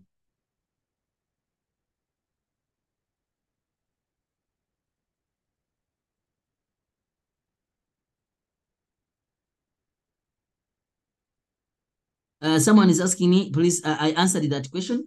You have to rewind the video. Yes, I answered that question. Eh? Yes, for case of the DNA changing the triplet. Yes, I answered that question very well. Please, you have to watch it maybe when I'm done with this session. All right, guys, let's go to the next question. That is dihybrid cross. And then I show you what you do or what you focus on dihybrid cross. Dihybrid cross, we are not going to ask you to cross. No. What we might ask you about is identify the genotypes of the parent, the phenotypes, and the gametes. Ne? Yes. So guys, you need to know first identify which one is which. Ne? But now if they ask you what is the genotype of the parent here, for example, ne? Don't repeat the letters before you finish. For example, the genotype of this can be capital P, even capital L. Then another one is capital small p, small L. So the one which are the same, you combine them. Capital P, capital L, small l. So this becomes the genotype of the parent. I'm just trying to show you how do you identify. And if they ask you to identify the gametes from here, then it still is fine. You will say that P goes with L. P, capital L. So this one is done.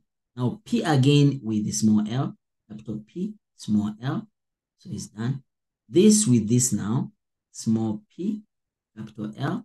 Then this with this, small p, small l. Sometimes people, what they do is not a cross. It's not a cross, but what they do this. They do this, capital P, small p, capital P, small p, capital L, small l. So they just cross with this, capital P, capital L. They cross this now again with this, capital P, small l.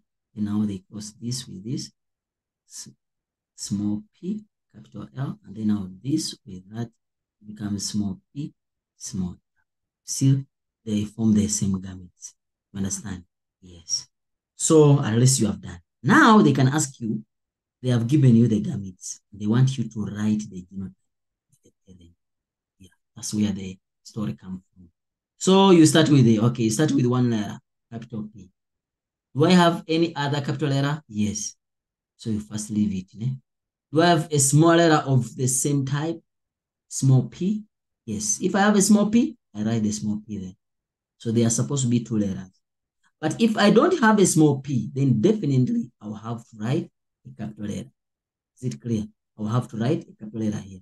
But because I have a small p, therefore I will have to write the small p. small p. Then I go to L, capital L. Do I have another capital L? Yes. Do I have a small L? Yes, I have a small L. Therefore, it's going to go with small L. Therefore, this becomes the genotype of the parent. Check. It's the same thing. Capital P, small p, capital L, small L.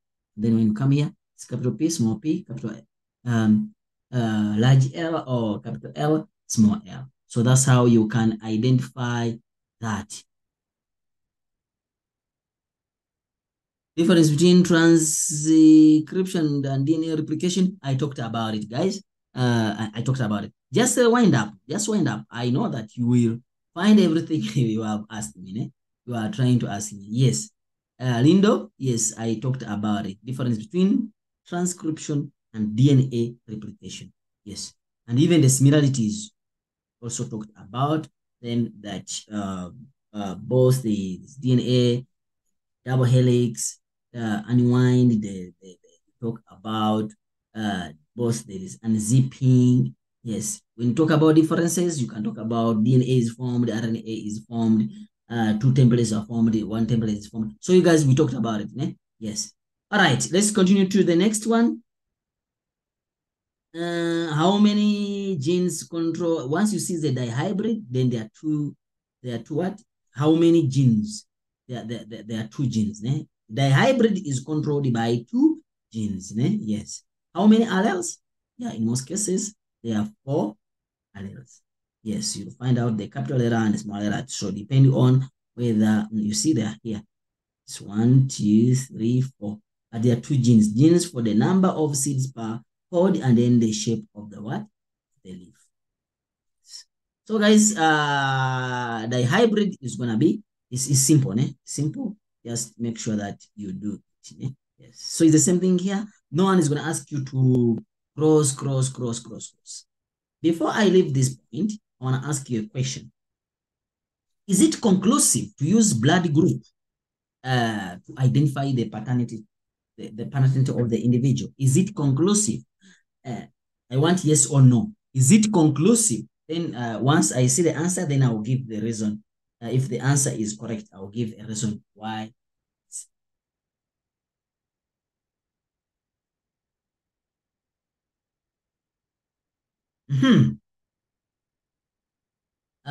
Three factors of, okay, the experiment, that's one you must know, guys. Lastly, let's go to, before I go to, please read about the stem cells, read about the cloning, yes, cloning, the process of cloning.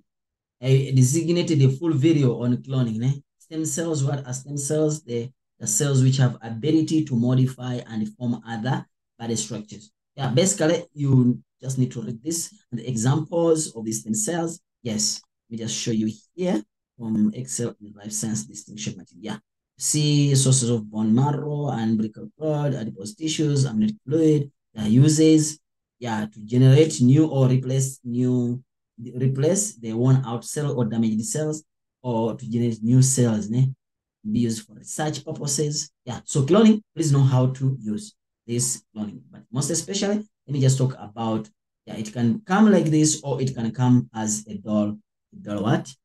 Do you know that this is the name of a person? It's a singer. Dolly is a singer from, I think it's from America. Do you know that?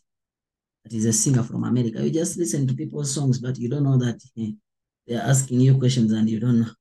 I hope he's a singer, eh? I'm not a fan of.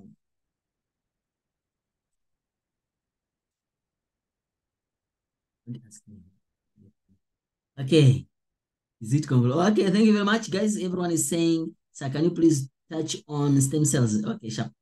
Someone is yes, I'm saying that. No. Yes. It's not conclusive because many people share the same type of bloody group. Therefore, it's not conclusive. It's not conclusive. Yes, it's not conclusive. Someone say, yes, I'm going to talk about them. Let me just talk about stem cells, then we shall go to, not stem cells, I'm done with stem cells. We talk about the cloning. Guys, this is what I want to clone, is this. I want to clone, let me just go like this so that it gives me the full version. I want to clone this. Therefore, I have these two. I get ship A. If I want to clone this, I have to keep its nucleus. Is it clear? Why? Because the nucleus contains the genetic material. So I keep the nucleus, I throw away the shell. Then this one, I remove the nucleus because I don't want its genetic material, but I use the gamete, the ovum. But here I just get any cell from anywhere else apart from a gamete. So I throw away the nucleus because I don't want it, but now I keep this. But why do I need to have, why do I have to be with a casing of this cell? Why should I be with the casing? Yes, it's like you drinking water in a bottle of alcohol. What are we going to say? We shall say that you're drinking alcohol, Baba. Yes, that's what you're going to say, that you're drinking alcohol. Yes. Why? Because you are putting water in a bottle of alcohol. So when I put this nucleus into a cell, yes, this cell, it will look like a gamete. Remember, this is a diploid cell from anything else. So if I put this nucleus to this, then this one is going to look like a zygote because this is a casing of an ovum. And I've put a nucleus which is 2N. You understand? Therefore, it's going to look like 2N. So if they ask you how many chromosomes are here, these are, if they say the sheep has 24, therefore it's going to be 24, or it's 2N. Yes, you understand? Yes. So now, we are saying that which method do we use? We also ask you about the method, is mild electric shock. Then you have here the foster mother here. And then we bring this, we put it in here. And then after putting it here, then this one starts to develop, develop that embryo, and then it forms the baby. This baby is exactly the same as this. You can ask you a question, why do we remove the nucleus? Why do we keep the nucleus? Because we wanted the genetic information from sheep 1. Why did we throw the nucleus away? Because we wanted the casing of the ovum. We are not interested in the genetics here. Yes. So which method we use? Mild electric shock. And then which sheep will this, which of these two sheep will this one resemble? Sheep 1. Give a reason for your answer, because we used its the nucleus, we used its nucleus or the genetic material to produce the sheep. Yes. So when they ask you such questions, they're not that difficult. You'll be able to answer and get it right. Paternity test, blood group. So it's the same thing we are saying. This is the question I was asking. Is it conclusive? It's not conclusive because many have the same type of blood group. So it's not conclusive to confirm or to determine that this is, yes, the parent of the child. Guys, now we are going to evolution. Yes. Guys, before I start to talk about evolution, the way now we are setting is a little bit different. We used to have a lot of marks in human evolution, and we are specific that human evolution takes this amount of marks.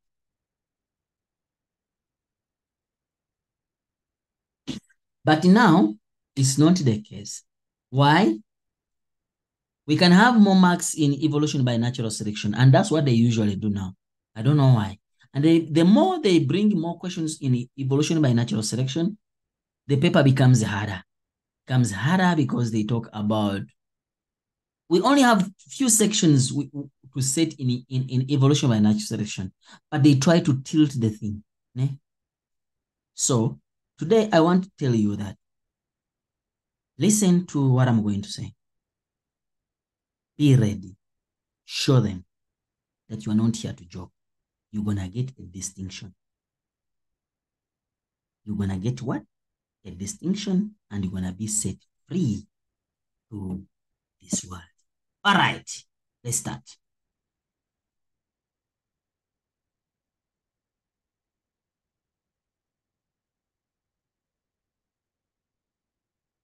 Why don't we use the whole genetic material?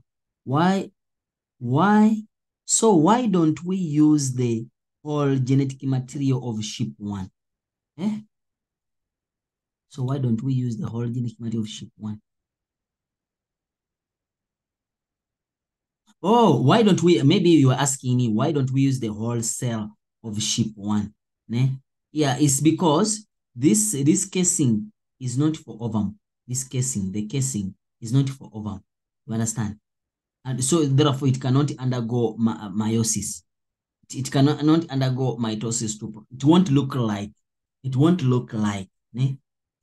It won't look like a zygote, yes? Yeah, because it is coming from this other body cell. It's not coming from the gamete. That's why we have to bring a nucleus, its genetic material, and then we put it in the casing of the ovum so that this thing looks like a zygote. Understand? It must look like a zygote so that when we put it in the womb doesn't know what is inside the what? This zygote-like structure, yes? What it knows is this, né? So that now it can start undergoing mitosis and then forms those finger-like projection, and then done. Implantation takes place. So that part of implantation is paper 1, eh? So we are done with that. So that's why we don't use the whole thing. If you bring this, then you put it in, it won't be recognized as a zygote. It won't be recognized. It will be recognized as any body cell. Eh? Yes. Scientist. Let's just do 2, 3, 4 questions here, and then we go to human evolution, and then I wind up. Scientist, let me see how many minutes we have. We have 30 minutes.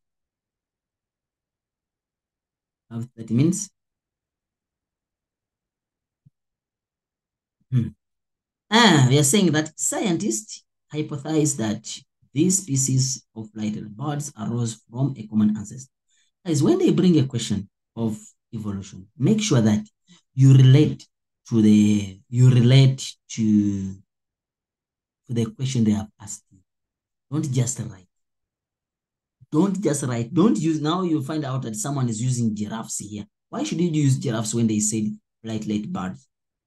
Don't use giraffes. Use what is. Ne? Make sure that you use what is given in the question. Ne? Yes. All right. Let's start. The same flighted birds are currently distributed across different continents, and then the picture. So you see it. Now, if they ask you use Lamarck theory, whenever they ask you to use Lamarck theory, you talk about 2 laws, the law of use and disuse. The number 2, the law of inheritance of acquired characteristic. Yes?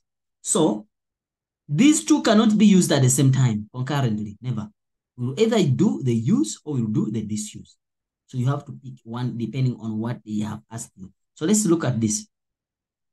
So I hypothesize that species of flighted birds arose from single common ancestor, which was able to fly. It means that he was able to fly, but now they are flightless. It means that they lost that ability of flying. Therefore, was it use or did they want for disuse? Definitely it's going to be disuse. Is it clear? So now we're going to say that maybe at the beginning, all birds were able to fly, because remember when you are talking about Lamarck theory, you talk about there is no variation. All of them are the same. You understand? All the birds were able to fly. So now you talk about the disuse. They reduced how frequently they were using these birds to fly. You understand? And then the wings maybe became smaller. Is it clear? They became smaller and weaker, maybe. And then they couldn't fly. You see? They passed this allele. They passed this character, not allele, because this one doesn't talk about allele. They passed this character. Which character? Of not able to fly to the next generation. They passed this character of not be able to fly to the next generation. Then leading to these birds which are not able to fly. So that's how you're supposed to explain this. In this case, they are bringing about disuse. What if they ask you a question that, how did they, maybe they have, how did the elephant came up with the long trunks? At first, all elephants had short trunks. The elephants started to use the trunks to get water, yes, and defend themselves frequently. So you see now, in this case, they are using it. They are not misusing it. You see, frequently, the trunks became bigger. You understand? And then they passed this character of big trunks, big long trunks to the next generation. That's now the inheritance of the acquired character. Don't tell me that they passed the character to the next generation. Which character? They passed the character of big trunks. In this case, they passed the character of not able to fly to the next generation. You see now, the reason why people lose marks here is because they don't apply what is being asked. What they do, they just write. When they write, they think that they have killed the paper. And the paper has killed it. So tomorrow, you have to kill the paper. The paper can't kill you. So make sure that you apply. When you apply, you'll be able to smash the paper. Is it clear? Yes. So make sure that you guys, you apply. Why is Lamarck's theory rejected? Organisms don't evolve because they want to. Now you have to tell us. In this case, you tell us that the flightless birds, they did not evolve because they want to evolve. You see, you are linking the question to what you know. There is not enough evidence to show that the flightless birds acquired this character, or they pass their genes, they pass this character to the next what? Generation. Like from being flying birds to flightless birds. There's not enough evidence to support that. There is not enough evidence to support that these flying birds, they became flightless by not using this character. You understand? By not using this character of flying. So they became flightless just like that. There is not enough evidence to show that. Don't just say that there's not enough evidence to support the theory. How? Which evidence? It's too broad. Ne? Yes. So it's too broad, so we won't give you a tick. But when we are writing it in the book, we say that organisms don't evolve because they want to. Yes. But now which organisms? In this case, we are talking about the flightless birds. They are talking about maybe the elephants I talked about. Elephants did not, there is not enough evidence to show that elephants acquired long trunks through using it frequently. You see? Yes. And then the elephants did not acquire the long trunks because they wanted to acquire it. You see? So you have to apply so that you are able to obtain a mark. Is it clear, guys? Distinction material, ne? Someone saying this.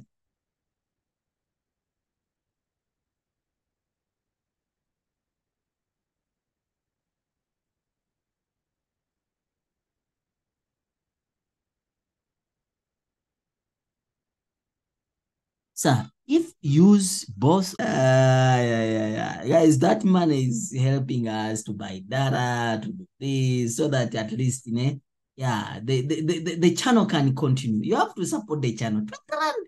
To support the channel, how will it be supported? Data, systems and stuff. Yeah. Sometimes you just do like donation. Yeah, donation. 20 rand, guys. It's not that a big deal, ne? Just donate and then get the resource, ne? And actually, you don't only receive that, you receive a lot. You ask questions, we answer questions. And but guys, someone is asking me a question. Let me see if I have that question here.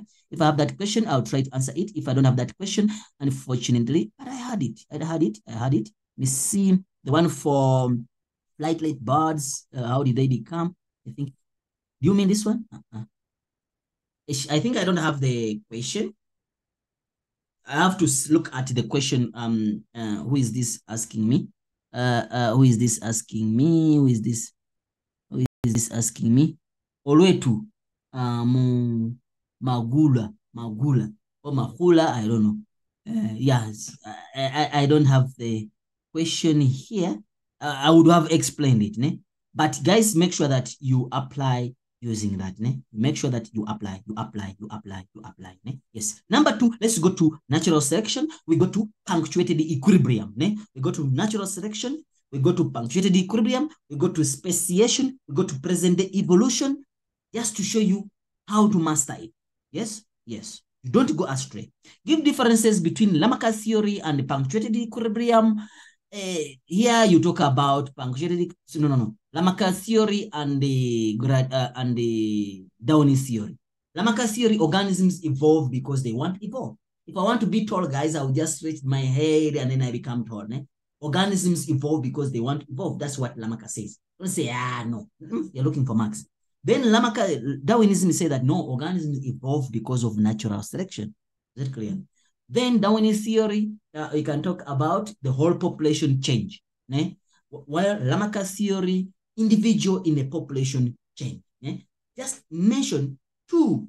Go when you know 2, not more than that. Describe how Lamarck could maybe explain how did the elephants came up with the long trunk. Let me just use this example this girl is asking me. I hope I can design a small question. Please describe how the high-flying small ancestral bird evolved into different species of large ancestral flying birds, flightlet birds. Is it clear? That's how you can explain. But still, you can use this and ask you describe how did they become new species. That's the challenge. You know what makes the students to lose marks? When they bring this question, they don't know whether they're going to explain speciation or they are going to explain natural selection. That is the problem. Describe how Lamarck, describe how Darwin explained this. Guys, that is the natural selection. You talk about the first point, you talk about variation. There was variation among these organisms. Which one? These birds. Those which are able to fly and those who are not able to fly. Those which are able to fly, they were being detected maybe by the predators, né? And therefore they are killed by the predators. Then those which are not able to fly, they are able to hide from predators, and then they survive. They reproduce in large numbers. This is called natural selection. Those which are not able to fly, they pass their genes of not able to fly. You tell us which gene, which character of not able to fly to the next generation. After many generations, all the birds were able to fly. That's number 1. Now, if they ask you the same question, they have brought the same question like this, and then now you don't know whether they're asking you whether you are going to explain speciation or what. Now, here they'll ask you, how did these species form? Now you are talking about speciation. Is it clear? Now that's where you talk about there was one population of flying birds. There was one population of flying birds. Yes, with a common ancestor. Yes, population of common ancestor that were able to fly. There was one population of a common ancestor or a single ancestor that were able to fly. Now we are describing speciation. Yes, the common this population was split into different continents by continental drift or by the water. Yes, by the water. Yes, mass. These populations or subpopulation or individuals of birds, they experienced different environmental conditions. Natural selection occurred independently. You understand? There was no gene flow between or among these birds. Is it clear? Therefore, they became genotypically and phenotypically different. If you remove this barrier of water and you make them mix, they are not able to interbreed to produce fertile offspring. Therefore, the ram, the ostrich, the im and the quickie, they became new species. Do you see now how you explain? When they ask you to explain how did the species form, think about speciation. When they ask you describe using natural selection, you describe Darwinism, you explain what? You explain natural selection. Natural selection, you start with the variation. You tell us the variation between the two. While speciation, you start, there was one population. Yes, and then it split. You tell us what split them. Don't just say it split by geographical barrier. What is geographical barrier? What do you mean by geographical barrier? We need to know which geographical barrier split them. Is it clear? I think now I'm clear there, ne?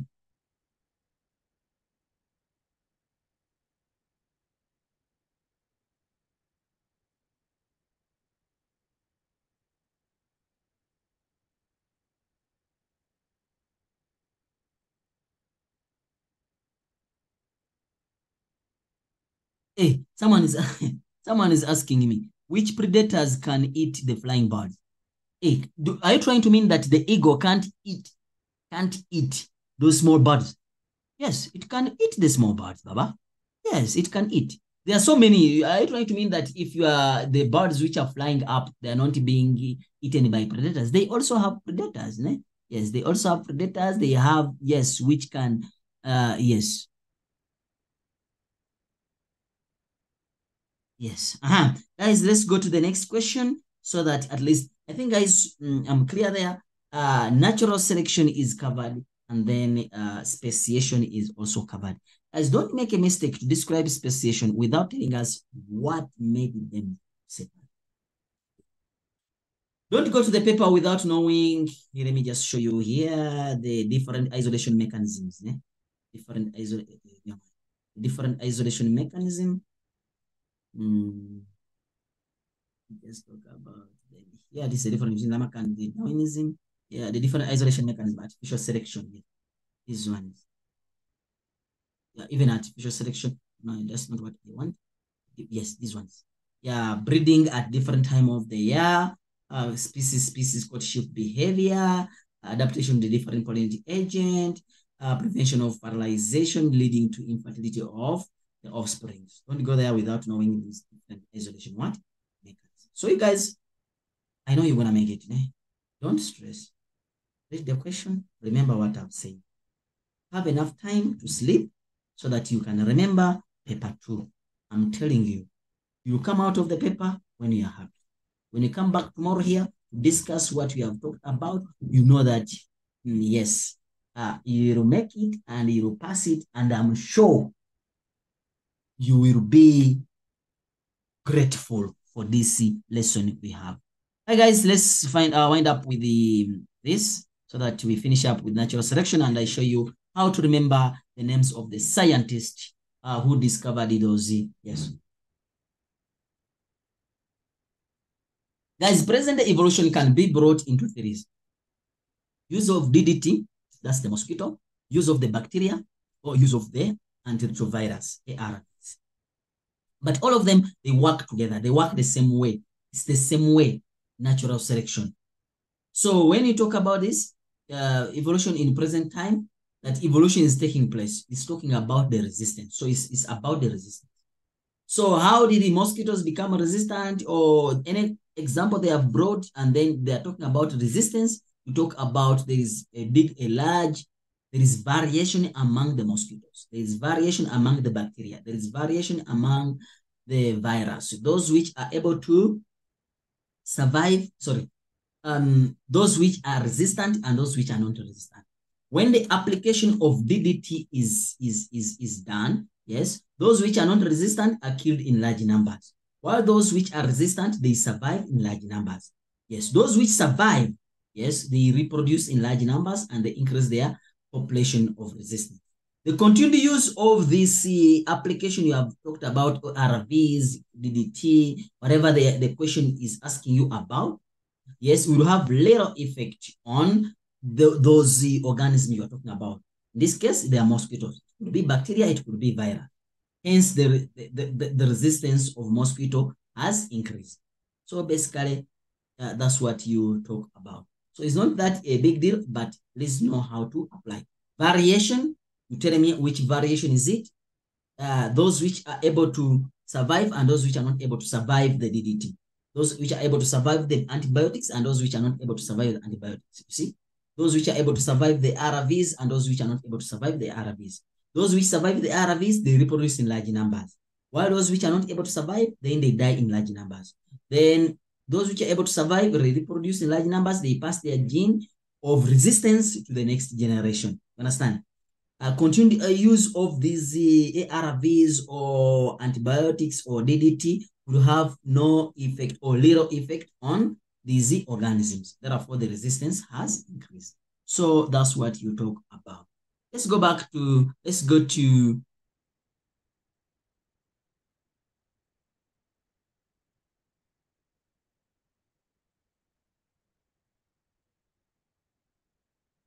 yeah, guys, let's go to the next question, which is the next next part, the last part, the last part of human evolution, the last part of human evolution.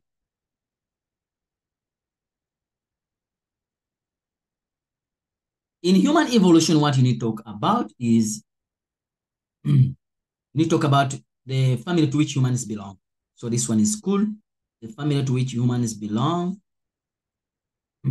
Did I say family, not species? Family, hominidae. And then the species is Homo sapiens. So this is basically what we usually ask you about the human.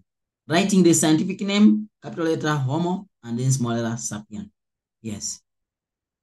Phylogenetic tree, we'll talk about it at last. At least, guys, you know these characteristics, but don't forget that sometimes we concentrate only on the head, only the forelimb, the characteristics there. So you have to know here, you can't just say that, let me just, know, I just, two. But these are the things you have on your body. So you just think about, when they ask you about the hand, look at your hand, and then you start describing. Yes, the fingers, opposable thumb, you have the nails instead of claws. You just look at your hand and then you describe your hand. When you talk about the head, you talk about the head. Ne? Look at your head and then study large cranium or large brain, plants, eyes in front. So you look at your head and then you describe exactly what you have. Then you get the marks. Ne? It's not a big deal there. Ne? Then this one, guys, this is the difference. How does the cranium lead to intelligence? We say that large cranium means a large number of brain cells, which means that you higher intelligence. So if you have a large cranium, it means that it encloses a large number of brain cells, and the more brain cells, the larger the intelligence, or the higher the intelligence. Or more brain cells suggest a high intelligence. So basically, that's how you can talk about how is the cranium linked to intelligence. So large cranium, more brain cells, large intelligence. Difference between the skull of human and the other primates, please know them: sloping face, this flat face, the canines. These ones, guys, I'm not going to talk about too much, but there's something which I need to talk about here. Position of foramen magnum, we say that is in forward position. Foramen magnum is in forward position. We don't use any other word. Foramen magnum is in backward position. That's it. Ne? Yes. Then prognanthus, the protruding jaws. Look at the jaws here. The jaws are what? Are protruding out. If I do like the line here, you see that here the protrusion is too much, you see? So here the protruding jaws, yes, while here is just straight. Yes, so this is the protrusion of these jaws. Check this black thing, ne? It shows you exactly what happens. Ne? Check this black color. You'll see that, hey, it protrudes what? That color, yeah, it protrudes out. Check. Yes. And then, what is this? Broridge. This is what called the broridge. Pronounced broridge. While here, broridge is not pronounced. So you guys, there's something which I need to talk about here. Don't say that Les prognanthus. You see this word? This word was no. You say that less protruding jaws, you can say less protruding jaws, but you don't say this one, this part, ne?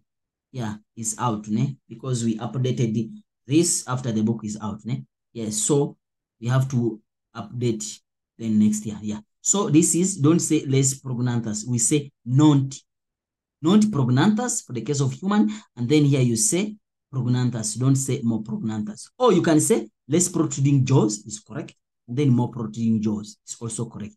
But don't say less prognanthus. You say non-prognanthus, here you say more, you say prognanthus. Foramen magnum in backward position is shape of the spine, that's all cool. Then here, walking on two legs. Walking on two legs or walking on two hind. The word hind must be there. Walking on two hind limbs. Yes. Or lower limbs. Lower limbs. You can say lower limbs or you can talk about hind limbs. So make sure that when you are defining what is bipedalism, so that is also a small update so that you don't mess it up. Factors that affect bipedalism, we say that the first one is, please know them. Position of foramen magnum, the shape of the pelvic girdle, and then the shape of the spine. S shape allow flexibility. I explained this very well. Shape is short and wider to support the upper weight. The position of foramen magnum is in forward position to allow the spine connect vertically. Yes, I'm not reading here. You might be thinking of, but still when you read, not supposed to be like cramming. You just need to know. You just need to what? To know. Sir, this lesson is recorded. They're saying, can you explain why most predators are less likely to feed on? Now, where is that question? Guys, don't ask questions which is in the passage. I don't have the paper. Unless you're asking a question which is an open question, yes. But now if you ask me a question which is in the passage, I don't know the question you are asking me. So is this lesson recorded? Yes. It will be, you can only play it offline, maybe after a certain time. Or I will do a copy of this so that the copy can be downloaded offline. Yes, so that you can watch it offline. But you have to come back maybe after like an hour. Yeah, maybe around 7 o'clock, then you will be able to play it or to download it. Yes. All right. Let's continue to the next question. Yes, so you guys make sure that you know. Then advantages of bipedalism. Difference between bipedalism and quadrupedalism. This one is obvious also. For position of foramen magnum in forward position, this one is in backward position. This one is S shape, this one is C shape. Short and wider, long and narrow. So you guys, you have to know that. I want to talk about the advantages. At least go when you know 3 of them. Free hands so that you can pick food, the standing upright, the eyes are high, the ground, so it's better view. You understand? You see, you think why ladies like to put on high heels so they can see far, man. Can see far. They want to see far. Why? Because you're off the ground, so that you can see exactly what is happening there. I don't know what you're looking for, but those who put on the high heels, you must tell us what you're looking for. Anyway, paper 1 is done. There's no reproduction here, so I won't talk about it. Yes, but anyway. Yeah, bipedalism so that you show us. They are trying to show us. Have you ever seen? Let me leave it. Because people that will say that, you guy, this guy is doing this. Okay, let me leave it. But basically, when you walk, you show us, you display the 6 organs so that, you see that, this is my feet or this is not my feet, something like that. Yes. Yeah, some questions. Disability, observe a difference between scale 1 and 2. Guys, I think you talk about this, you talk about the canine. Guys, if they bring it like this, don't talk about the position of foramen magnum. Do you see any foramen magnum here? No. You only talk about foramen magnum if you see that, yes, I can see.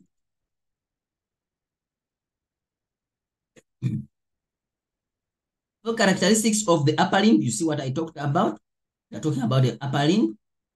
Explain how increase the brain volume lead to intelligence. I talked about that. That increase in the cranium increase means that more brain cells, which more brain cell leads to a high intelligence. So what is bipedalism? Walking on two hind limbs or lower limbs. Explaining how each of the following skeletal have continued bipedalism. Is position of foramen magnum is in forward position to allow the spine connect vertically. Pelvic girdle is short and wider to support the upper weight. S shape to allow flexibility. Yes, allow the flexibility of the organism. You see, so it's a simple thing. Lastly, but not the least, the evidence of hominids. Fossil evidence, genetic evidence, and cultural evidence. Guys, there is a difference between don't say when they ask you about the evidences, you don't say the mitochondrial DNA. You don't talk about tools. The evidence is genetic evidence. Example of genetic evidence is mitochondrial DNA. The evidence is cultural evidence. Example of cultural evidence is use of tools. Is it clear? Yes. So fossils remain fossils. Yes. Don't talk about Australopithecus. Those are examples. This one, it kills people. Kills people, a transitional fossil. What is a transitional fossil?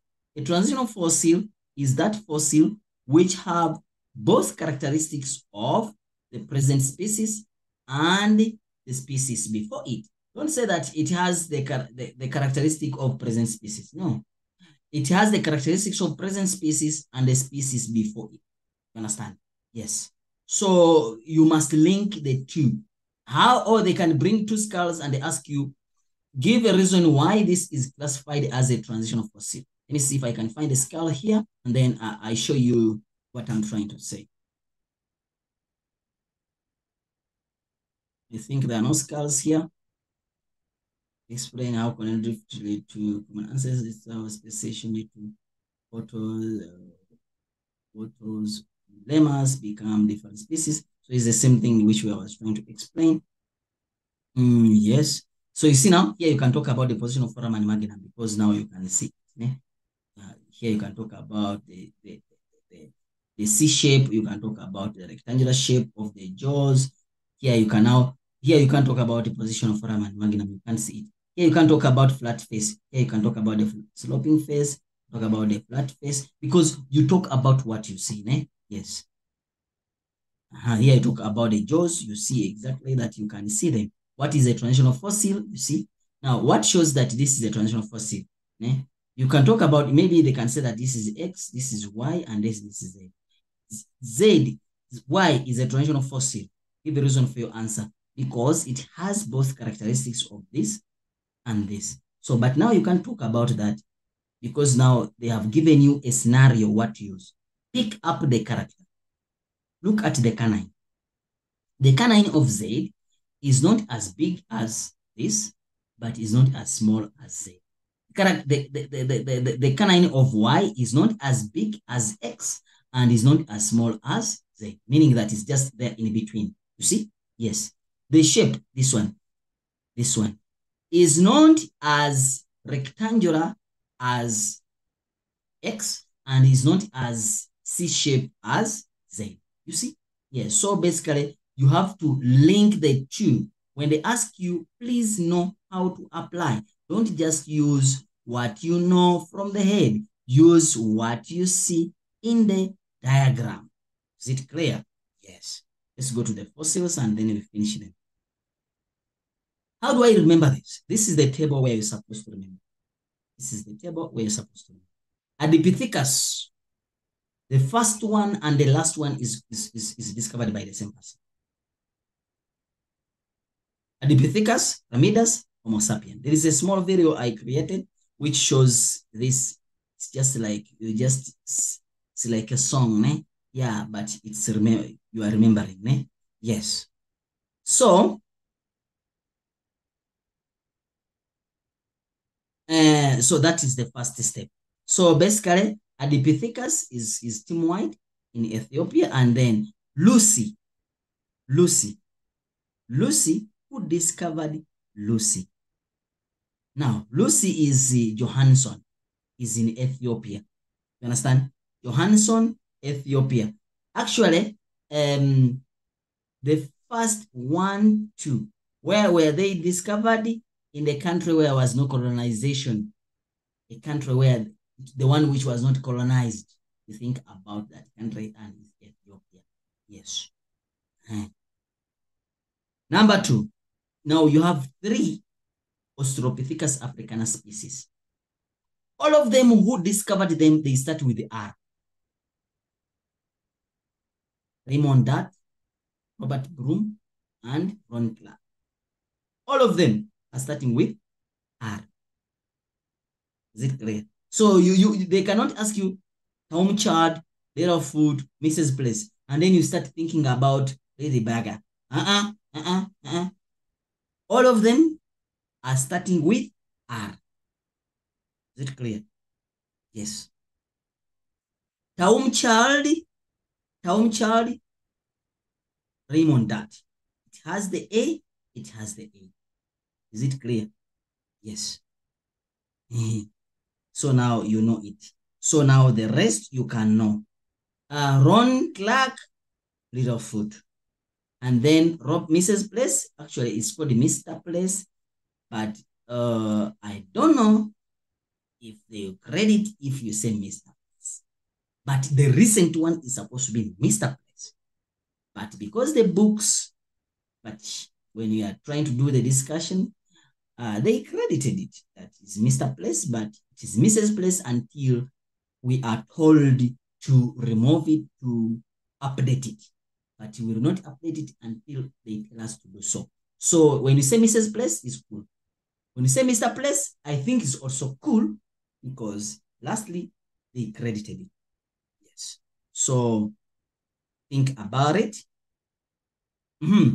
Then, Australopithecus sediba. Sediba is Karabo. That one is Lady Bagger. Please, you need to know that. Homo sapien had a man, and then Homo erectus. Please watch that small video. We will be able to know. Yes. But now, how do we use this as genetic evidence? These 6 marks, these 5 marks, please. Evidence to support the out of Africa hypothesis. How do I use this?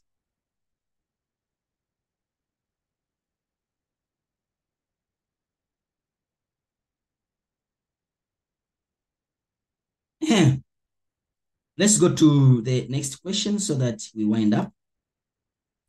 And they're saying that fossil, guys, you need to know this. Let me just go here straight.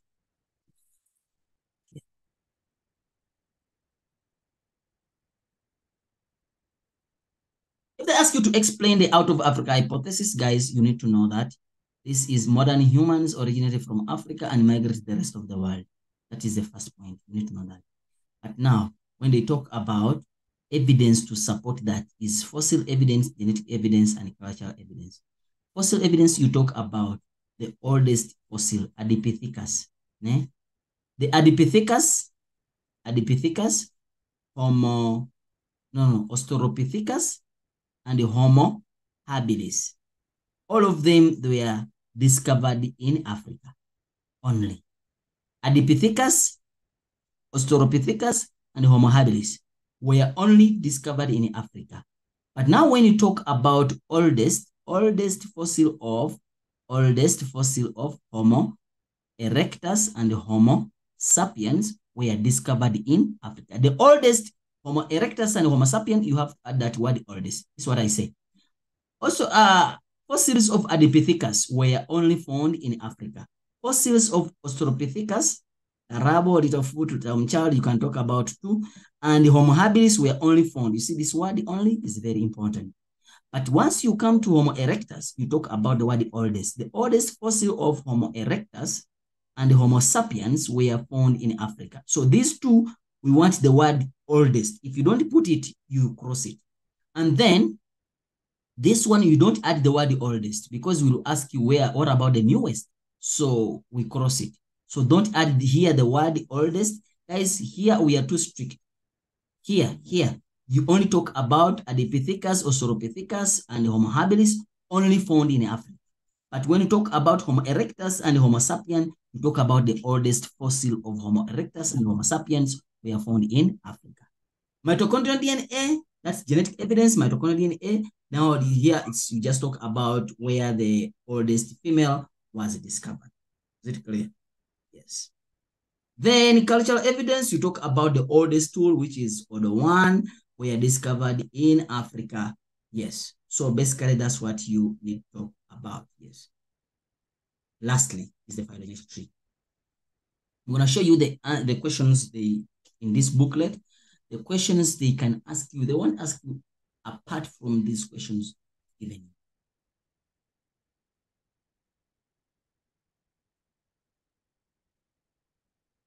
This book was designed to make everyone pass, and not just a pass, but you pass with a distinction. Eh? Yes, you pass with a distinction.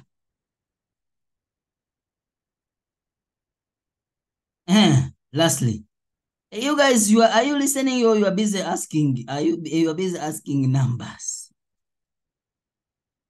Muzanzi. All right, guys, make sure that you make Muzanzi shine. Eh? Yeah. All right. Here are the questions. These are the questions we're going to talk about.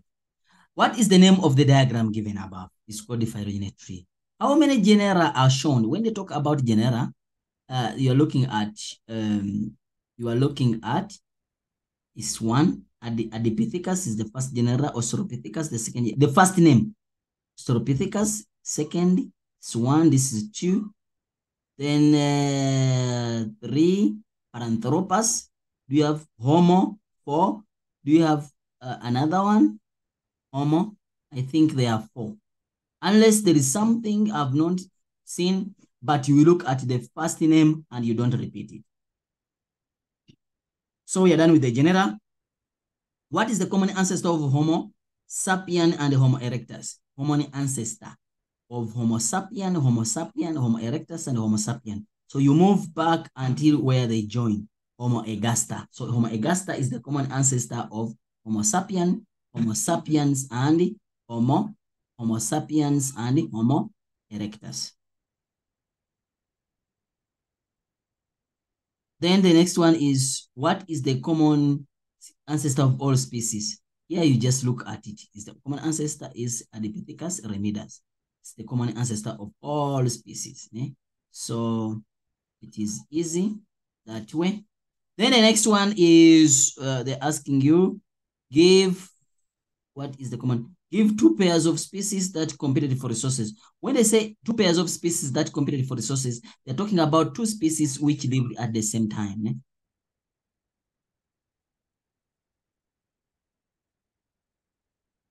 Ready?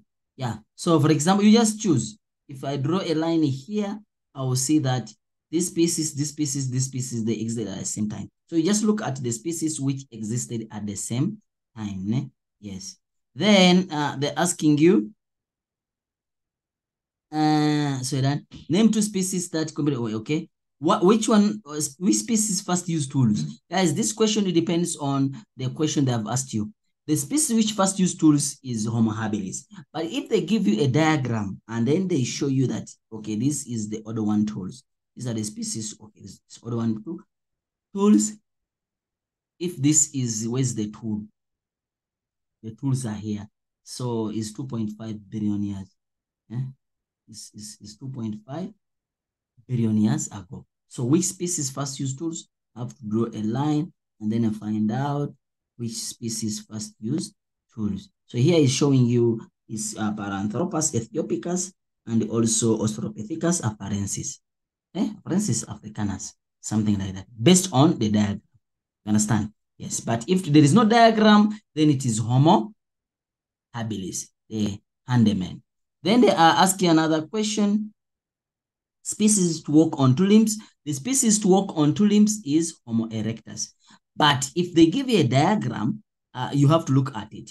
Bipedalism is here. So which species first walked on 2 limbs is the Australopithecus anamensis. So Australopithecus anamensis is the one which first used the 2 limbs. So Then they're asking you another question.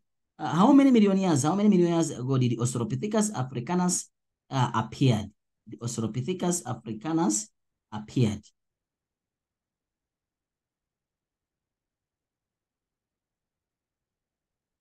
Yeah, when you talk about Australopithecus africanus,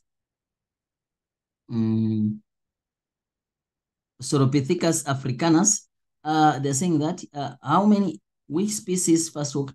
Okay, how many million years ago did Australopithecus africanus appear? So you come back here on the diagram and then you see where did it get appeared. Australopithecus africanus, where is it? Africanus is here. Ne? When did it, which one? Yeah, it's here. So you find where did it get appeared? Maybe is 3.2. 3.2. Remember the 0 is this side. So you count going downwards. Ne? You count from 0. 0 point, maybe is 3.2. Yes. Million years ago. Million years ago. Then they are saying that when did the Homo habilis became extinct? Now you look at where it got extinct. Homo habilis. Where is Homo habilis? Homo habilis is here. When did it get extinct? So you draw a line touching here, and then is maybe is 1.6, because 1.5 is around there. Maybe it's 1.6 there. You understand? That's when it got extinct. Then they're saying that how many million years did the Australopithecus africanus existed? Here now we don't say million years ago. You just tell us how many million years, because it's like asking you how old are you? You're telling me 20 years ago. No. Australopithecus africanus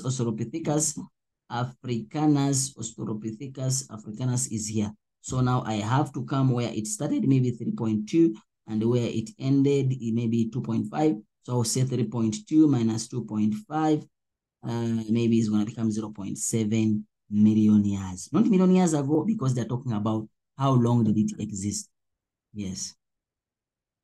Then they're saying that how does the brain size show evolution trend? We talked about that the brain size means that the higher the brain size, the higher the number of cells which lead to more intelligence. Give one example of transitional fossil. An example of transitional fossil is Carabo. And talk about Carabo, Australopithecus sediba. How does dentition show the diary of the organism? Dentition shows the diary. How does it show? If you have sharp canines, it means that you are feeding on raw or raw food. Yeah, food which is raw. Understand? Yes, raw food. And this food is tough. Therefore, you have to use sharp canines like this. Sharp canines. Yes. I think that's the question. Then let me just go here. Just lastly, how may name the family to which the organisms belong? Hominidae, and then describe the cultural evidence. We talked about it. How long did it, most recent? How long ago? So you talk about how many years ago? Yes. And then explain the possible reason why Homo ergaster was placed between Australopithecus afarensis and Homo. Then it means that it's a transitional fossil, therefore it has characteristics of both this and this. Yes. Explain why fossil of organisms that existed from 4 million years ago to present time are used to support out of Africa hypothesis. How do they explain how? So from 4 million years ago, therefore you talk about the oldest fossil of, you talk about the fossil of Australopithecus afarensis, Australopithecus, just say Australopithecus, and the Homo habilis were only found in Africa, while the fossils of Homo sapiens and the Homo erectus, the oldest, were found in Africa. Basically, that's what you need to talk about. Guys, I think I'm going to stop here. I wish you the best. I wish you the best. I wish you, I repeat, I wish you the best, and I bless you with the distinctions. I know that you'll make it. Don't let me down. Remember what I've said. Watch this video again, so that, because when you watch it, basically you are revising. You understand? You are revising, and I know that you're going to make it. May God bless you, bless your hands, and bless your future. I stay as M.Saidi. See you again at the university courses. And tell your brothers and sisters to join the YouTube so that those guys can be helped the same way you are helped. Thank you very much. Until we meet again.